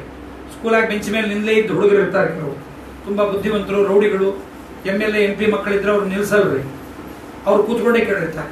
ದೊಡ್ಡವರ ಮಕ್ಕಳು ಅಂತ ನೀವೇನಾರ ಪುರಾಣಕ್ಕೆ ಬಂದಿದ್ರೆ ಒಂದು ಅರ್ಧ ಗಂಟೆ ಎದ್ದು ನಿಂತ್ಕೊಳ್ರಿ, ಮತ್ತೆ ಕೂಡ್ರಿ, ಸ್ವಲ್ಪ ಓಡಾಡ್ರಿ, ಏನಾರು ಮಾಡಿ ಭಾಗವತ ಕೇಳ್ರಿ. ಕ್ಷಣಾರ್ಥಂ ಕ್ಷೇಮಾರ್ಥಂ ಕ್ಷೇನೋ ನಾಮ ಮುಕ್ತಿ ಪಿಬತ ಶುಕಗಾಥಾ ತುಲಸುಧಾಂ. ಈ ಅತುಲ ಸುಧಾ ಅನ್ನೋದನ್ನು ವಾದಿರಾಜರು ಹೇಳೋಬಿಟ್ರು, ಅದಕ್ಕೆ ನಾ ಹೇಳಿಲ್ಲ. ಅಮೃತಕ್ಕಿಂತ ಶ್ರೇಷ್ಠ ಶ್ರೀಮದ್ ಭಾಗವತ. ಆದ್ರಿಂದ ಅತುಲ ಸುಧಾಂ ವ್ಯರ್ಥ ಕಾಲ ಕಳಿಬೇಡ್ರಿ. ಕಿಮರ್ಥಂ ವ್ಯರ್ಥಂ ಭೋ ಧನವ ಗಳಿಸುವ ಪ್ರದ್ರಾವಣಿಕರನುದದಿ ಶಾಸ್ತ್ರ ಶ್ರವಣ ಗೋಸುಗ ಸಂಚರಿಸು ಕೋವಿದರ ಮನೆಗಳಲ್ಲಿ ಮನನಗೈದುಪದೇಶಿಸುವರು. ತದ್ವಿಧಿ ಪ್ರಣಿಪಾತೇನ ಪರಿಪೃಷ್ಟೇನ ಸೇವೆಯ ಉಪದೇಕ್ಷಂತಿದೆ ಜ್ಞಾನಂ ಜ್ಞಾನಿನ ತತ್ವದರ್ಶನ. ಹೋಗು ಜ್ಞಾನಿಗಳ ಮನೆಗೆ, ಸೇವಾ ಮಾಡು, ಒಳ್ಳೆ ಪ್ರಶ್ನೆ ಕೇಳು, ಉದ್ಧಾರ ಆಗು. ಕ್ಷಣಾರ್ಥಂ ಕ್ಷೇಮಾರ್ಥಂ ಪಿಬತ. ಇದು ಕುಡಿಯುವ ಜಾಗ ಬಾಯಲ್ಲ, ಕಿವಿ. ಬಾಯಲ್ಲಿ ಕುಡಿದದ್ದು ಇನ್ನೊಂದು ದ್ವಾರದಲ್ಲಿ ಹೊರಗೆ ಬರುತ್ತೆ, ಕಿವಿಯಲ್ಲಿ ಕುಡಿದದ್ದು ಹೊರಗೆ ಬರಲ್ಲ, ಒಳಗೆ ಬ್ಲಾಕ್ ಆಗತ್ತೆ. ಕ್ಷಣಾರ್ಥಂ ಕ್ಷೇಮಾರ್ಥಂ ಪಿಬತ ಶುಕಗಾಥಾ ತುಲಸುಧಾಂ ಕಿಮರ್ಥಂ ವ್ಯರ್ಥಂ ಭೋ ಭಜತ ಕುಪತೆ ಕುತ್ಸಿತ ಕಥೆ ಪರೀಕ್ಷಿತ್ ಸಾಕ್ಷಿ ಯಶ್ರವಣ ಮುಕ್ತ್ಯುಕ್ತಿ ಕಥನೆ. ಆಚಾರ್ಯ ನಾವು ಕೇಳ್ತೀವಿ, ಕೇಳಿ ಯಾರು ಉದ್ಧಾರ ಆಗಿದ್ದಾರ? ಡಾಕ್ಟರ್ ಬಂದು 28 ಡಿಗ್ರಿಗಳನ್ನ ಹಾಕೊಂಡ್ರೆ ಜನ ಬರೋದಿಲ್ಲ. ಏನೂ ಇಲ್ಲದೆ ಇದ್ದ ಡಾಕ್ಟರು ಕೈ ಚೆನ್ನಾಗಿದೆ, ಕೈಗುಣ ಚೆನ್ನಾಗಿದೆ ಅಂದ್ರೆ ಮಂದಿ ಸಾಲಗಡ್ತಾರೆ. ಭಾಗವತ ನೀನಾಗಿ ಹೇಳ್ಕೊಂಡ್ರೆ ನಾವು ಬರಲ್ಲ. ಈ ಭಾಗವತದ ಬಗ್ಗೆ ಕೇಳಿದವರು ಯಾರು ಉದ್ಧಾರ ಆದವರು ಇದ್ದಾರಾ? ಇದ್ದಾರೆ. ಯಾರವನು? ಪರೀಕ್ಷಿತ್ ಸಾಕ್ಷಿ ಯಶ್ರವಣ ಮುಕ್ತ್ಯುಕ್ತಿ ಕಥನೆ. ಪರೀಕ್ಷಿತನೇ ಸಾಕ್ಷಿ ಭಾಗವತವನ್ನು ಕೇಳಿದ್ದರಿಂದ. ಅಂತಹ ಶ್ರೀಮದ್ ಭಾಗವತ ಶ್ರವಣವನ್ನ ಮಾಡಿರಿ ಎಂಬುದಾಗಿ ಹೇಳಿದ್ದಾರೆ. ಇಂತಹ ಶ್ರೀಮದ್ ಭಾಗವತವನ್ನ ಸಂತೆಗೆಲ್ಲರೂ ಶ್ರೀ ವೆಂಕಟದಾಸರ ಸ್ಮರಣಾರ್ಥವಾಗಿ ಅವರ ಕುಟುಂಬಿಕರು ಮನೆ ಸಣ್ಣದಾದ್ರೆ ತೊಂದರೆ ಇಲ್ಲ, ಬಂದವರಿಗೆಲ್ಲ ಹನುಮೇಶಾಚಾರ್ಯನ ಹೇಳಬೇಡ್ರಿ, ಮನೆ ಸಣ್ಣದದೆ ಆಚಾರ್ಯ ಅಂತ. ಮನಸ್ಸು ದೊಡ್ಡದದೆ. ಎಲ್ಲರಿಗೂ ನೀವು ಕರೆಯೋ ಕಾಲಕ್ಕೆ ಮನೆ ಸಣ್ಣದದೆ ಅಂತ ಹೇಳಿದ್ರೆ, ಕೆಲವರೆಲ್ಲ ಕರೆಯೋ ಕಾಲಕ್ಕೆ ಮದುವೆ ಕರೆಯೋ ಕಾಲಕ್ಕೆ ಹೇಳ್ತಾರೆ, ಬಹಳ ಮಂದಿ ಹಚ್ಕೊಂಡಿಲ್ಲ ಬರ್ರಿ. ನಾವು ಬಹಳ ಮಂದಿ ಆಗ ಒಬ್ಬರ ಅಲ್ಲ, ಬರಬೇಕಾ ಬೇಡ? ಪುರಾಣಕ್ಕೆ ಕರಿಬೇಕಾದ್ರೆ ನಮ್ಮ ಹನುಮೇಶಾಚಾರ್ಯರು ಆಚಾರ್ಯ ಮನೆ ಸಣ್ಣದದೆ ಬರ್ರಿ ಅಂತ ನಾನು ಕರೀಲಿಲ್ಲ. ಬರ್ರಿ ಆಚಾರ್ಯ, ನಿಮಗೆ ಮಾತ್ರ 3x3 ಜಾಗ ಹಾಕಿರ್ತೀವಿ, ಕೂಡೋರ್ ಬೇಕಾದ್ರೆ ತೊಡಿ ಮೇಲೆ ಹಾಕೊಂಡು ಕೊಡ್ತಾರೆ, ನೀವು ಬರ್ರಿ ಅಂತ. ಆದ್ರಿಂದ ನೀವೇನ್ ಚಿಂತೆ ಮಾಡ್ಬೇಡ್ರಿ ಹನುಮೇಶಾಚಾರ್ಯ. ಒಳ್ಳೆಯ ಮನೆ ಅಂತಂದ್ರೆ ದೊಡ್ಡದಾಗಿರೋದೇ ಅಲ್ಲ, ನಾಯಿ ಕಟ್ಟಿರೋದೇ ಅಲ್ಲ, CC ಕ್ಯಾಮೆರಾ ಹಾಕಿರೋದೇ ಅಲ್ಲ, ಸೆಕ್ಯೂರಿಟಿ ಗಾರ್ಡ್ ಇರೋದೇ ಅಲ್ಲ, ಬಂಗಾರ ಬೆಳ್ಳಿ ರೇಷ್ಮೆ ಇರೋದೇ ಅಲ್ಲ, ಸೋಫಾ ಸೆಟ್ ಹಾಕಿರೋದೇ ಅಲ್ಲ. ಮನೆ ಅಂದರೆ ಎಲ್ಲಿ ಭಾಗವತ ಕಥೆ ನಡೆಯುತ್ತೆ ಅದೇ ಮನೆ. ತದ್ಗೃಹಂ ತೀರ್ಥ ರೂಪಂ ವೈ. ಆ ಮನೆ ಅದೇನದು? ತೀರ್ಥ. ಇವತ್ತು ಹನುಮೇಶಾಚಾರ್ಯ ತೀರ್ಥ, ಇದು ಪರಮ ಮಂಗಳವಾದ ತೀರ್ಥ. ಸುಧೀಂದ್ರ ನಗರದಲ್ಲಿ ಒಳ್ಳೆಯ ಶ್ರೇಷ್ಠವಾದ ರೀತಿಯಲ್ಲಿ ಶ್ರೀಮದ್ ಭಾಗವತದ ಪ್ರಾರಂಭ ಆಗುತ್ತಾ ಇದೆ. 20 ನಿಮಿಷ ನುಂಗಿದ್ದೀನಿ ಅವರದು ನನ್ನ ಗಡಿಯಾರದಲ್ಲಿ. ಆದ್ರಿಂದ ಪ್ರವಚನಕಾರರು ಇದನ್ನ ಹೊಟ್ಟೆಯಲ್ಲಿ ಹಾಕೊಳ್ಳೋದು, ನೀವು ಇನ್ನೊಬ್ಬರ ಟೈಮಲ್ಲಿ ನಿಮ್ಮ ಹೊಟ್ಟೆಗೆ ಹಾಕೊಳ್ಳ್ರಿ. ಅದು ಕೊನೆಗೆ ಬರೋರು ತುಂಬಾ ಅವ್ರ ಹೊಟ್ಟೆಗೆ ಹಾಕ್ಲಿಕ್ಕೆ ಏನೋ ಇರೋದ್ರು ಅವ್ರಿಗೆ. ಯಾಕಂದ್ರೆ 11-12 ಸ್ಕಂದಕ್ಕೆ ಬರೋಷ್ಟೊತ್ತಿಗೆ ನಗುವರೋ ರೋಧಿಸುವರೋ ಅಂತೆಲ್ಲ ಆನಂದ ನಿದ್ರೆ ಜಗತ್. ಯಾಕಂದ್ರೆ ನಾನು ಏಕಾಹ ಭಾಗವತಕ್ಕೆ ಹೋಗಿದ್ದೀನಿ. 12 ಸ್ಕಂದಕ್ಕೆ ಬರದಿಂದ ನಾ ಹೋಗ್ತಿರ್ಲಿಲ್ಲ. ಯಾಕೆಂದ್ರೆ ಅಷ್ಟೊತ್ತಿಗಾಗಲೇ ಉಪವಾಸ ಶ್ರಮ ವಾಡಿ ಸಿಕ್ಬಿಟ್ಟಿರ್ತಾರೆ. ಬೆಳಗ್ಗೆಯಿಂದ ಜಾಗಕ್ಕೆ ಎದ್ದೋದ್ರು ಕೂಡ ಬಟ್ಟೆ ಹಾಕಿ ಹೋಗಿರ್ತಾರೆ. ಯಾರು ಆ ಜಾಗದಾಗ ಕೂಡ ಹಾಗಿಲ್ಲ. ಯಾಕಂದ್ರೆ ಆ ಫ್ಯಾನು ಗೀನು ಎಲ್ಲ ಕೂತ್ಕೊಂಡು ಆನಂದವಾಗಿ ಆಚಾರ ನೋಡ್ತಾ ಕಣ್ಣು ಮುಚ್ಕೊಂಡ್ಬಿಡ್ತಾರೆ. ಅಸಂಪ್ರಜ್ಞಾತ ಸಮಾಧಿಗೆ ಹೋಗ್ಬಿಡ್ತಾರೆ. ಅದರಿಂದ ಭಾಗವತ ನಿರ್ವಿಘ್ನವಾಗಿ ಕೇಳುವರಿಗೆ ಭಗವಂತ ಯಾವುದೇ ವಿಧವಾದ ಮಾನಸಿಕ ವ್ಯಾಕುಲವನ್ನ ಕೊಡದೆ ಇಂತಹ ಶ್ರೀಮದ್ ಭಾಗವತವನ್ನು ಶ್ರವಣ ಮಾಡಿ ನಾವೆಲ್ಲರೂ ಕಲಿಮಲ ಸಂಸ್ಕೃತಿ ಕಾಲನೋಖಿಲೇಶ ಹರಿರಿತರತ್ರ ನಿಗೀಯತೆ ಭೀಕ್ಷಣಂ ಇಹತು ಪುನರ್ಭಗವಾನ್ ಶೇಷಮೂರ್ತಿಗಿ ಪರಿಪಠಿತೋನುಪದಂ ಕಥಾ ಪ್ರಸಂಗೈ. ಶ್ರೀಮದ್ ಭಾಗವತ ಕಲಿಯ ಮಲವನ್ನು ಕಳೆಯಲಿಕ್ಕೋಸ್ಕರವಾಗಿರ್ತಕ್ಕಂತಹ ಶ್ರೀಮದ್ ಭಾಗವತ. ಇದನ್ನು ಮುಂದೆ ಪ್ರವಚನ ಮಾಡೋರು ಬಂದಿದ್ದಾರೆ. ಅಂತಹ ಶ್ರೀಮದ್ ಭಾಗವತವನ್ನು ಏನು ನೋಡಲಿದ್ದೇವೆ. ಇದನ್ನ ಶ್ರೀಮದ್ ರಾಘವೇಂದ್ರ ತೀರ್ಥ ಗುರುವಂತರ್ಗತ, ಭಾರತೀಯ ರಮಣ ಮುಖ್ಯ ಪ್ರಾಣ ಅಂತರ್ಗತ, ಭಾಗವತ ಪ್ರತಿಪಾದ್ಯ ಗೋಪಾಲಕೃಷ್ಣ ಅಭಿನ್ನ ಸೀತಾಪತಿ ಶ್ರೀ ರಾಮಚಂದ್ರ ಸುಪ್ರೀತನಾಗಿ ಭಾಗವತ ಮಹಿಮೆಯನ್ನು ಯಾಕೆ ಕೇಳಬೇಕು ಅಂದ್ರೆ, ಮಾಹಾತ್ಮ್ಯ ಜ್ಞಾನಪೂರ್ವಸ್ತು ಸುದೃಢ ಸರ್ವತೋಧಿಕ ಸ್ನೇಹ ಭಕ್ತಿ. ಭಾಗವತದಲ್ಲಿ ಭಕ್ತಿ ಅಂದ್ರೆ ಏನು? ಭಕ್ತಿ ಭಾಗವತದಲ್ಲಿ ಭಕ್ತಿ ಅಂದ್ರೆ ಗೆಜ್ಜೆ ವಸ್ತ್ರ ಏರಿಸೋದಲ್ಲ, ಅರ್ಶನ ಕುಂಕುಮ ಏರಿಸೋದಲ್ಲ, ನಮಸ್ಕಾರ ಮಾಡೋದಲ್ಲ. ಭಾಗವತದ ಮಹಿಮೆ ತಿಳಿದು, ಭಾಗವತ ಪ್ರತಿಪಾದ್ಯನಾದ ಭಗವಂತನ ಮಹಿಮೆಯನ್ನು ತಿಳಿದು ಅದನ್ನು ಶ್ರದ್ಧೆಯಿಂದ ಆಚರಣೆ ಮಾಡೋದೇ ಶ್ರೀಮದ್ ಭಾಗವತ ಮಹಾತ್ಮೆ. ಯಥಾಮತಿ ಅದನ್ನು ಅನುವಾದ ಮಾಡಿದ್ದೇನೆ. ಲೌಕಿಕ ಉದಾಹರಣೆಗಳು ನಿಮ್ಮನ್ನ ಮನಸ್ಸು ಈ ಕಡೆಗೆ ಬರಲಿ ಅಂತಲೇ ಹೊರತು ಅದೇ ಉದ್ದೇಶವಲ್ಲ. ಅಂತಹ ಶ್ರೀಮದ್ ಭಾಗವತದ ಇದರಿಂದ ಪರಮಾತ್ಮ ಸುಪ್ರೀತನಾಗಲಿ ಅಂತ ಹೇಳ್ತಾ ಶ್ರೀ ಕೃಷ್ಣಾರ್ಪಣಮಸ್ತು. ಹರೇ ನಮಃ. ಕಾಯೇನ ವಾಚ ಮನಸೇಂದ್ರಿಯೇರ್ವ ಬುದ್ಧಾತ್ಮನ ವಾ ಸ್ವತಃ ಸ್ವಭಾವಂ ಕರೋಮ್ಯದ್ಯ ಸಕಲಂ ಕರೋಮ್ಯದ್ಯ ಸಕಲಂ ಪರಸ್ಮೈ ನಾರಾಯಣಾಯತಿ ಸಮರ್ಪಯಾಮಿ. ಯದಕ್ಷರ ಪದಭ್ರಷ್ಟರು ಮಾತ್ರಾಣಿ ತದ್ಭವೇತ್ ತತ್ಸರ್ವಂ ಕ್ಷಮ್ಯತಾದೇವ. ನಾರಾಯಣ ನಮಸ್ತುತೆ.